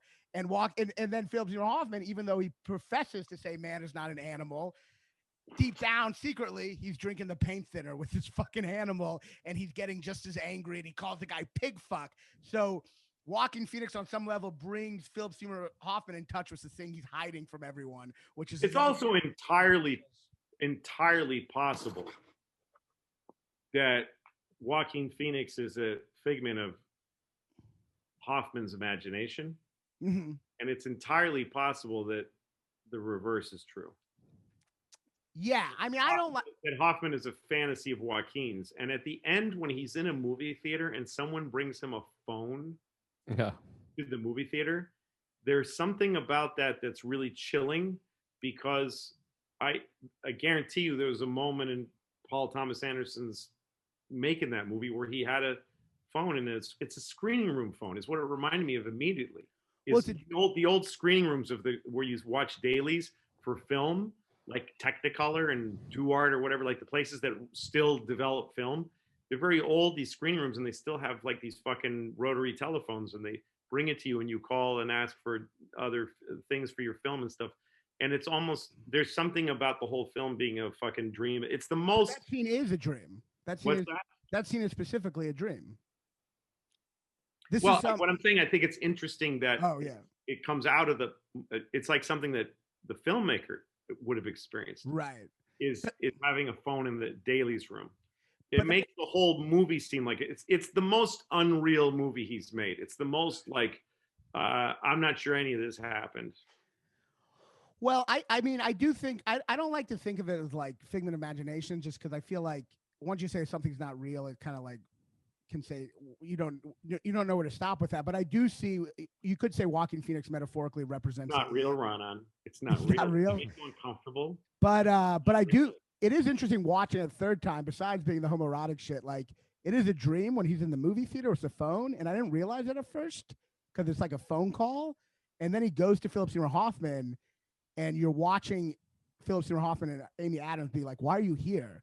And you're watching it going, well, wait, Philip Seymour Hoffman told him to come. But then you realize, oh, it was a dream in the movie theater. How do you know it was a dream? Because I've watched it. This is third time shit. This is third time shit. Okay. I am correct because I watched a couple times. Yo, man, this is third time shit. This is third time shit. This is third time. I'm a 3-timer. You see him. Here's my dream thing. You see him sitting there in the movie theater, right? You see him about to pass out. You see on the screen Casper say something about let's tie this together, and then it suddenly comes to a guy bringing him a telephone, which is pretty crazy. And he gets up the phone, he picks up the phone, immediately Philip Seymour Hoffman says, "We're tied together," which in my theory is the movie, that line created this dream sequence. And then at the end of that phone conversation, it cuts to Joaquin Phoenix being asleep in the chair, waking up, which I know the cutting in the movie is disorienting, so you could be like, well, maybe just cut to later. It might be a dream. But then it's not explicitly a dream. Except he goes to Philip Seymour Hoffman in the next scene. Yeah, it's incongruous with what he said on the phone. That still doesn't mean it's a dream for sure. Well, Joaquin Phoenix says in that chair, he goes, "I had a dream that you told me like where we met." You could have just said that part. That's not third time shit. Detail I forgot. That's the only thing I need you to say. Because he said it was. Where the fuck is that? I'm building up to it like a case. That he woke up and they've been tied together, and I feel he said it was a dream. Fucking Christ. Well, would he also explain how he called him in a movie theater? Yeah, because he brings curious the phone to me. There. Yeah. Also, by the way, it's just going back to the theories and stuff, there's a lot of it feels like politics, the way politics are, particularly now, and even when this movie was made 10 years ago, that Joaquin Phoenix is just convinced I'm on this side, no matter how good a case does, Yeah. and I'll beat the person up. I mean, that feels a bit allegorical as well. As like I'm on this team, and then the guy goes, "Yeah, but such and such." A couple times, someone makes a good case for why this is incorrect, and he's like, "I'm not even hearing this. I will just beat you up," which feels like what we're in now with politics and have been for 25 years in this country. Is but what about this? I mean, don't you think this is interesting? Hey, fuck you! I hate you. I'm not listening to that. I'll beat you up. It's also interesting because Joaquin Phoenix doesn't really believe Philip Seymour Hoffman. Like he connects to him, but he doesn't. He beats people up, but he doesn't actually believe in it. No, and nor do they ever really get into what exactly the process is. There is no thing of like what are they promising. Shorthand. They're using the shorthand. They're kind of you fill in some of that DNA of the movie with what you know about Scientology. I think a lot of people know because it's obviously taking from that. But of these three movies we're going to talk about, Phantom Thread as well, for whatever, I think this movie is great and well done, and the performances are amazing. Although, am I crazy in thinking sometimes Joaquin Phoenix is a little too much in this movie? He's too gnarly. He's playing an insane person, and he is a very indulgent actor, but you just get him. I mean, you know, the way he plays the fucking, even in a straight up movie, The Gladiator, you know, busy little bees, you've been very busy, little busy bees. He's great in Gladiator, man. But I like it. He's great in I buy into him in every single movie he's ever made except the Joker. He definitely looks like when he's punching through a wall in this, he's like looking for the Oscar in the wall, like he's trying so hard. But like, I don't think, I think he talked himself out of an Oscar from the first. It's just felt this movie was never destined for that. This movie flies in the face of that. I don't think that he's hoping.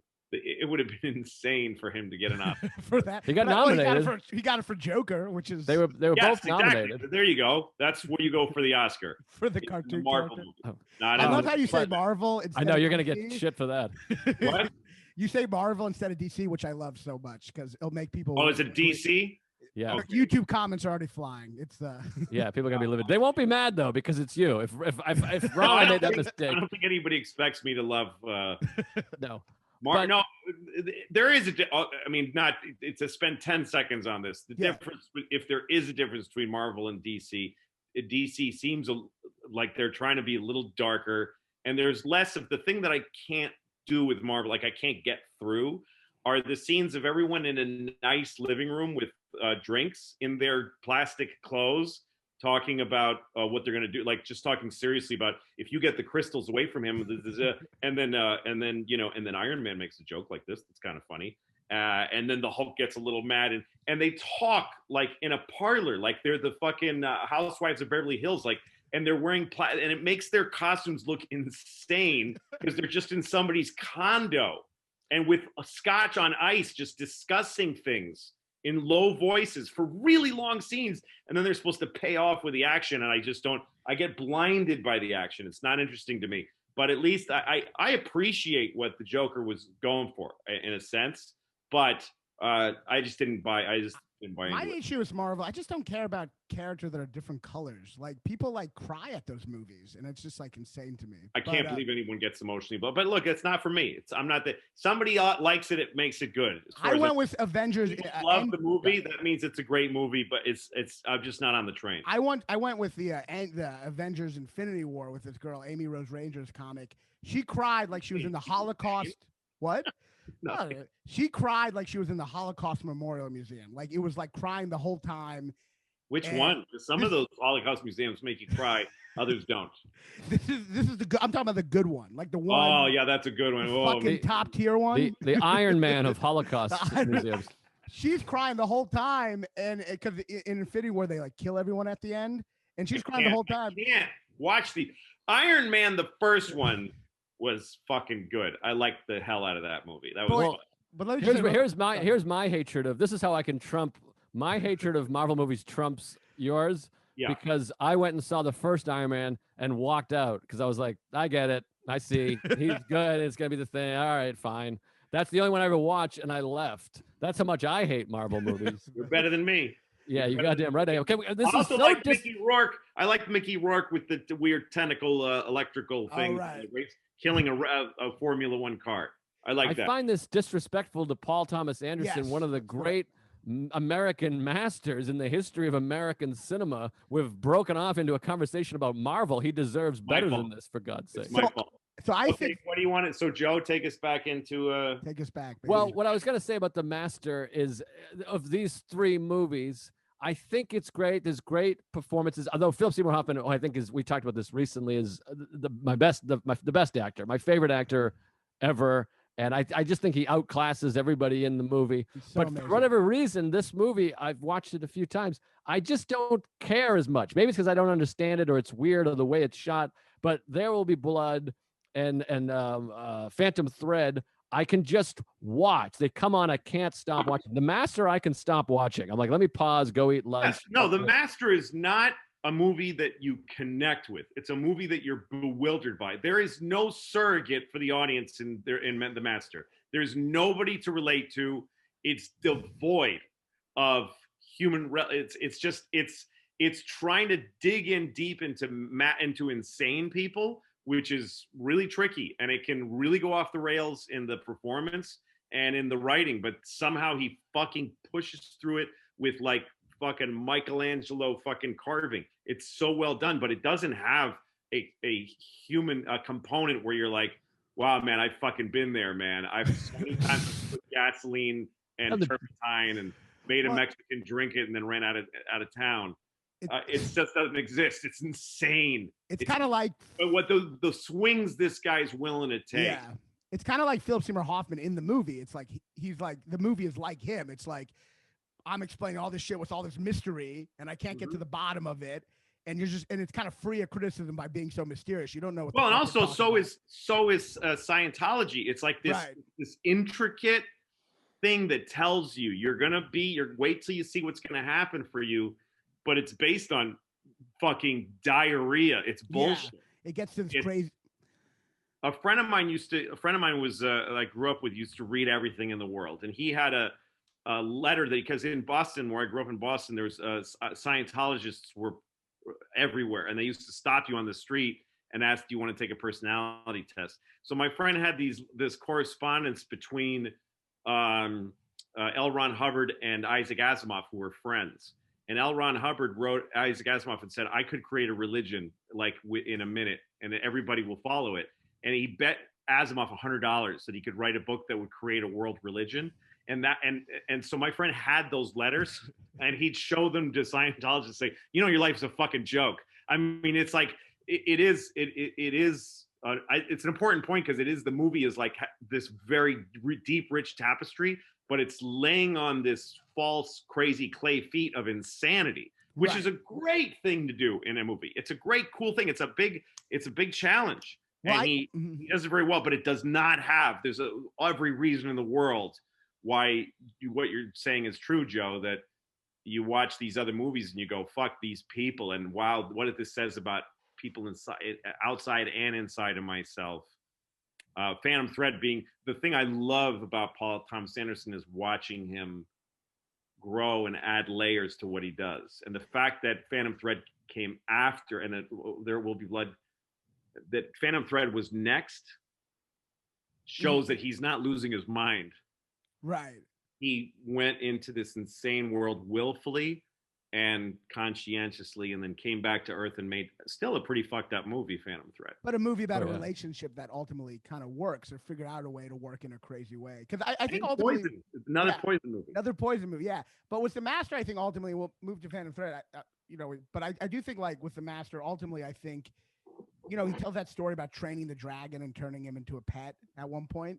And I do think like he is trying to, on some level, for Philip Seymour Hoffman, he wants to be able to train, to domesticate Joaquin Phoenix, and Joaquin Phoenix is incapable of that. Yes, that's well put. Yeah. I agree with that. Yes, and he would allow him to prove that he's not completely full of shit to himself. Yeah, exactly. And so he's in a way, Philip Seymour Hoffman's awe of Joaquin Phoenix is that because Joaquin Phoenix is all impulse and complete freedom, in a way he's the ultimate master because he has complete freedom. Yeah. And Philip Seymour Hoffman is a little in awe of it by the end. And Philip Seymour Hoffman is the one who's really wants him to stay, who's in love with him and his freedom, but Joaquin Phoenix is too free and he leaves at the end. And it is a breakup essentially by the end. And they're complete opposites also throughout the movie. That's why there's that great scene where they go to jail and it's like a split screen, and they start screaming at each other, and the complete reverse of each other, to the point where it's even displayed on screen of like, here's this guy, and their reactions to being except by arrested. the end they're both yelling. So in a way, they're like the impulse control leaves Philip Seymour Hoffman by the end of that, because he's just Right. like, fuck you, fuck. By the way, that part's hilarious when he's in jail breaking shit, and Philip Seymour Hoffman's immediately like, "This is from a million years ago when you were programmed." Oh yeah, he just keeps the bullshit going. All right, we got to switch to Phantom Thread because I have better things to do. Okay. But Phantom Thread, I imagine, Raanan, that you don't enjoy this movie as much as I do. No, I like this movie. I mean, I still think Philip Seymour Hoffman sometimes goes out of his way to be boring just to get respect. Paul from Thomas viewers. Anderson. I mean, Paul Thomas Anderson. But I think like the relationship in it is interesting, and I do, you know, He gets he what? kind of goes out of his way to be really slow to make people think it's like deeper than it is sometimes. This is a disagreement we had before you got here. But I do think Phantom Thread is a cool movie about like this obsessive artist in a way where the only way he can really maintain a relationship is by being poisoned and having to have someone care for him, which is hilarious and kind of makes it in a sense like a rom-com, the darkest rom-com. Wow. Right. What? Louis, thoughts? No, well, Phantom Thread is also just, it's so God, I don't know the right words. It's so careful and deliberate and precise, and it's just fun to watch. The movie is like almost like ASMR. Like when the scene where he first meets her and is measuring her for the dress, I could watch that on repeat. I can get like high. I feel like I'm like on heroin watching that. It's these great close-ups and the pencil, the little markings. It is like this weird ASMR thing. It's pretty amazing. Yeah. And it feels like it's about artists and artistry and maybe it's about himself in some ways, but these details and his need to be so particular and such an artist. And then this woman coming in and getting the best of him in so many ways is so great. It's also fucking absolutely hilarious. I mean, one of the hardest I've ever laughed at any movie ever is when he said, "It's as if you've ridden a horse right through the kitchen," or whatever, what she's doing. But that feeling of her just being herself is just driving him completely crazy. And it feels like it's about OCD and artistry and all these things, but it's just fun. I would watch a 20-hour series of just this guy driving his car. I mean, you talked about hypnotic. I mean, just those scenes in the car are amazing. Him measuring things. I just want to watch that guy live and exist. I feel like that's that attention to detail and that willingness to really give in to the world that the movie lives in. What is this making clothes thing, and what is it at this level, and what kind of a guy is this guy? What makes him great at this? And we're gonna sit there and really fetishize that.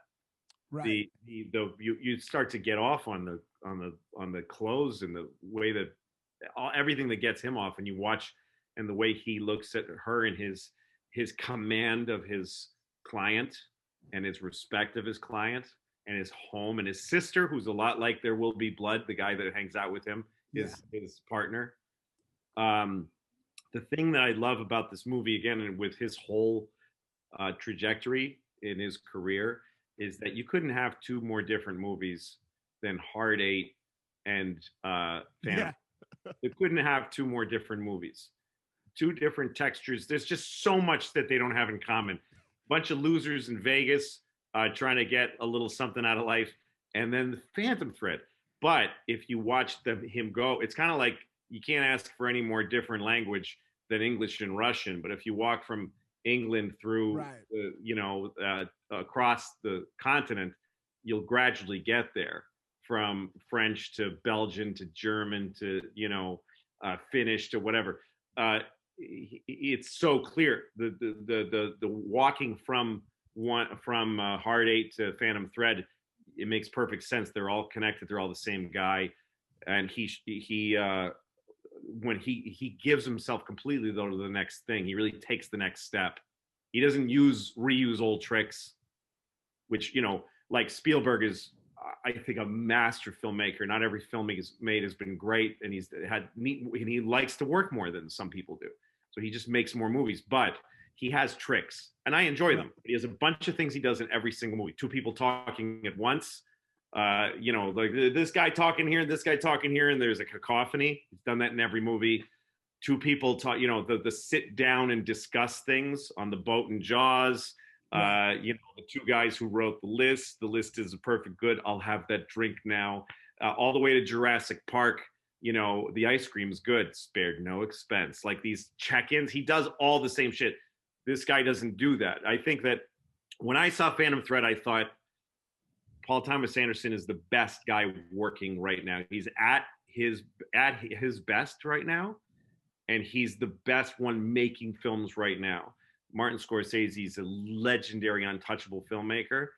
His films today aren't at the caliber, I don't think, in terms of richness and the effort made, and the rawness and the honesty. Just such good fucking filmmaking. Sorry, I'm taking too long to say what I think about it, but yes, no, that's great. I had the same experience, Joe, of fetishizing the inside of his home in the country, and the little car, and how disturbed he gets. It was funny as fuck to me how disturbed he gets. And I remember one day I was shooting my show on Fifth Avenue, and we had a little white tent with some with our electronics and some shit under it, but we took up a little bit of the sidewalk, and fucking Daniel Day-Lewis walked by, and he hit his head on our tent, and I was in awe of watching him walk by. And he hit his head on the tent a little bit. And I said, "I'm sorry, did you hit your head on that?" And he, without looking back, he said, "Yes, I did." Like, really? And I was like, my God, there's a little bit of him. And I don't know him at all. There's a little bit of him in these characters. When he's pissed off, he's the funniest thing in movies. He's like Joe Pesci level of acid. It makes me laugh so much. Throughout Phantom Thread, I'm just delighted. It's very funny, yeah. How annoyed he is by anybody who isn't his sister or a client or a dress. Everybody else needs to go fuck themselves. And yes, that this woman, by killing him a little bit every day, is able to hang on to him. That's also every human relationship. Every loving together two people relationship has a little bit of Munchausen. Yeah. And a little bit of this crazy manipulation of one person who's such a white hot heat that the other person needs to cool them down and then let them grow and then cool them down. It's beautifully done. Well, this is my third time watching it, and it's very gay the third time, just like it's really incredibly homoerotic. No, I agree. This is actually my favorite. I know it's probably a little douchey of me, but this is my favorite of the three, in the sense that, like, I feel like there's this developed relationship, and by the end, you are surprised a little, learn something, and kind of see how the relationship works. And that ending of her poisoning him and him being okay with it is an amazing ending, because just like, here's a guy who's not okay with anything unless it goes perfectly by routine, and yet he makes one exception, and it's him being poisoned. He's like, that's the thing, and it's like that's the thing he needs to remind himself to show that he's dependent on someone. And yeah. I think it's a great story about how an artist can connect emotionally with someone. Because to me, the movie is about an artist who, like, the great artists focus on precision way more than the audience even needs or wants. They go beyond that. The precision goes beyond what people are watching. It's like, and yet she figures out a way to really connect with him and not lose him. And in a way, it's kind of a very touching ending. It's also the most poignant to me of these three movies, because the scene with his mother, when it's revealed that a lot of the reasons he's like this is because of his mother, and he's tortured by the death of his mother. I mean, it's really haunting when her ghost is in the room. Yes. It's fucking like terrifying and haunting and chilling, and it made me want to cry, and that he's really just longing, and then he's crying when he's sick, which I've had that. Ironically, it was when I was opening for you, Louis, the first time, where I got so sick I couldn't do the show, and I had like neurovirus, and I was puking and shit. I felt like I was poisoned, and I was watching. Haunted you? Yeah, and my mother showed up and blew me. But I was watching Rocky, and there's the scene in Rocky where he says, "I just want I don't want to be, I just want to prove that I'm not just another bum from the neighborhood. And I was like sobbing. I couldn't stop crying. And then like the next movie was Home Alone. And the line, which is my favorite line in any movie, is how you feel about your family is a complicated thing. And I just couldn't stop crying. And my wife is just looking at me like, what is wrong with you? But being sick makes you more emotional in that moment where he's sick and subdued or whatever the word is. And he's seeing this vision of his mother, and then his mother and the woman are in the room at the same time. It's really like haunting, and you become much more empathetic for him that he's just lost without his parent. And anyone that's that close to the parent, there's also a sadness to that, to be an adult and need your mother that much. Well, if you There's lost, a bit of sadness. if you never replaced what your mother did for you, I mean, Right. then you'll always pine for her. I mean, you never replace when your mother dies. You guys both still have your moms, I think. Yeah, what would you know? What? My mom died a couple of years ago, and the thing that you face is that when your mother dies, because it usually, I mean, look, when people lose their moms early in life, it's a whole other experience I didn't have. But I lost my mom in my 50s, and like my mom said, that's appropriate. Like when I said to her, "I don't want you to die," she said, "That's the way. This is the way it works. We're going in order, and this is the age you're losing me at a pretty average age." But the thing that goes with your mom is the realization you'll never get this kind of support again, and you don't have it coming any longer. It's now your job to offer it to other people.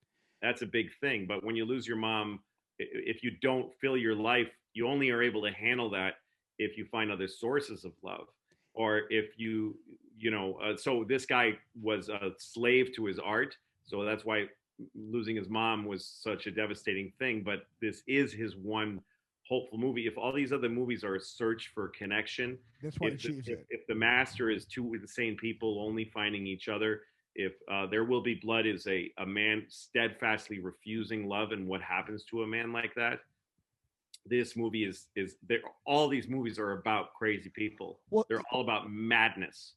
And I mean, the Old Country for Old Men is a whole other subject. It's about being a man and all kinds of other shit, and aging. But this movie is like, this guy found a way. And it's true that if you're going to love somebody and have them be a real part of your life, you need to let them kill you a little. You need to let them you need to give something in return. And they need to take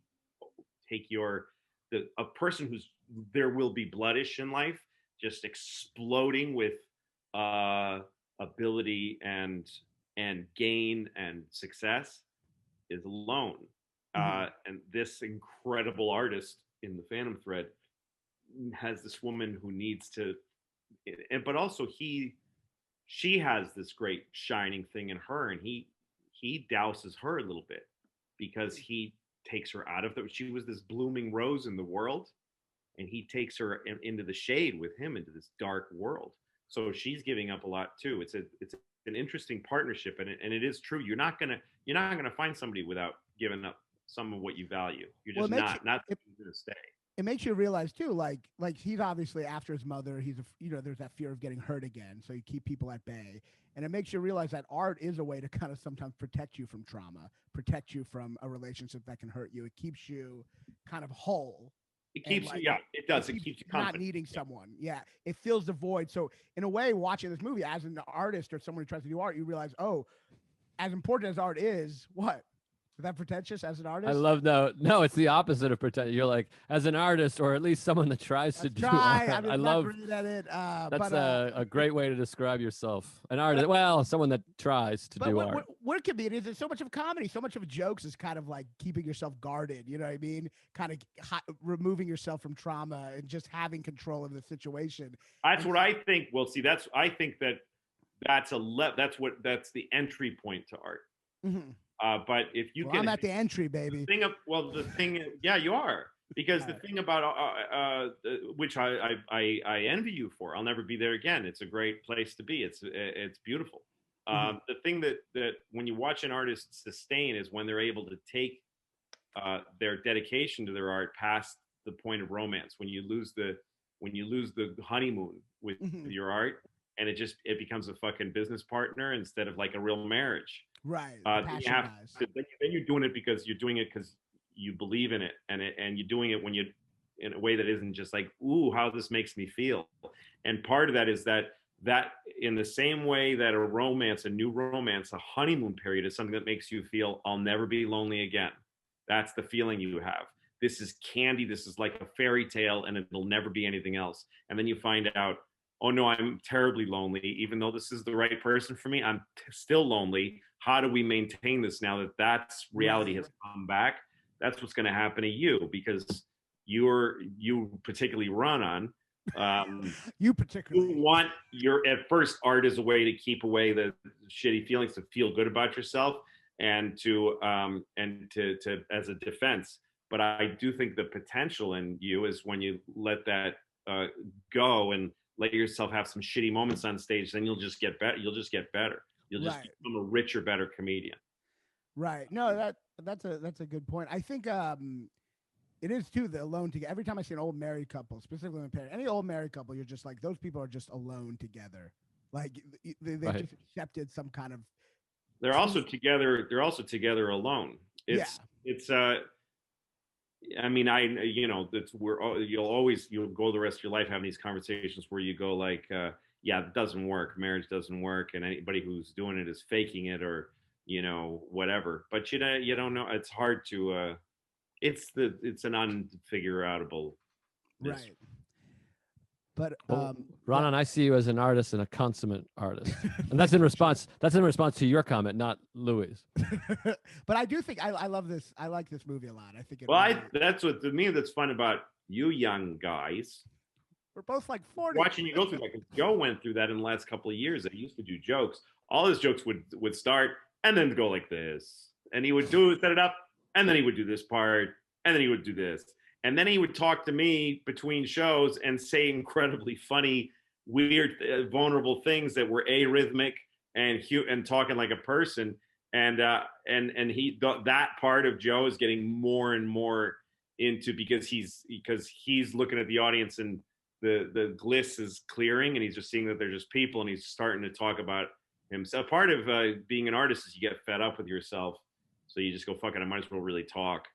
Right. You lose the comic rhythm and you start getting actually funny and getting the need to crush. And I think getting back to our subject, that's happened in some degree with this filmmaker, because he started with the Hard Eight, just going like, here's how my voice sounds. Here's how I look at things. Here's how I film stuff. Here's how I use music and cutting. And and what he had underneath that grew and grew over time was the ability to have actors live with a really sad, just a tragic sadness, and to see the value in actors that weren't exactly kicking ass in other areas yet. And then Boogie Nights was his, like, I'm in Hollywood and I got Marky Mark and I got Burt Reynolds and I'm going to make this John Holmes movie. And the whole second half is going to be so dark and violent and it's going to be a mess, man. And the first half of it is just beautiful to me. That's just my feeling. Yeah. Second half, I just didn't care about, but I knew I was watching a guy who's extremely special and learning. And then Magnolia was like a serious piece of work. Still using some of the young actors and still being a little distracted, I think, by Hollywood and popular culture. But it's a fascinating movie. But he only got richer and richer and richer after that. Inherent Vice I just went right by me. I didn't get it. But then this March he's been making a fucking The Master, There Will Be Blood, Phantom Thread. He's on a fucking sick streak. I can't wait to see what he does next. Well, it's kind of what you're saying about how like a comedian needs to be okay having it be weird or awkward on stage. In a similar way, he felt, you could tell by his early movies, he wanted to crush at all times. You know what I mean? And by his later movies, he kind of lets these scenes be weird and not always entertaining, hypnotic or slow. He lets that happen. So he is kind of like he's being okay with not crushing. Yeah, he's not desperate to score every 5 minutes. To the point where it's understated so much. That makes his investments in his great moments a lot more powerful and it fires on more cylinders. But I will say, sorry. That's all right. I'm talking way too much. Go ahead. No, I'm sorry. I was just saying, like, similar to comedians too, though. Like, I feel like in the beginning you try to crush as hard as possible, and then if you get more attention on you, you can kind of like change. Yes, and that can make a comedian shitty. And the thing that I think the way he pulls it off is that he continues to make film as good as possible and as innovatively as possible. Great performances, great. He doesn't just go, I guess I'm a genius, so whatever I do is great. Right. And there are comedians that if they do too much big theater work, they start to walk around and think a lot. And it's just like, dude, you can't do that. Unless I'm sitting especially in a special, you need to be reminded. And comedy is so different because you want to, when you let things stretch out a little in stand up, that means this much. That means a half a second more of time. Not, I don't want to stand there and watch you think. That's crazy. That's why when I tour now, even though I'm able to play theaters, I always, like, every other week I'm at a club, theater club. Because when you have people in front of you eating hot wings, you just can't, you can't pause. You got to deliver. Right. Like a waitress, it's not that different.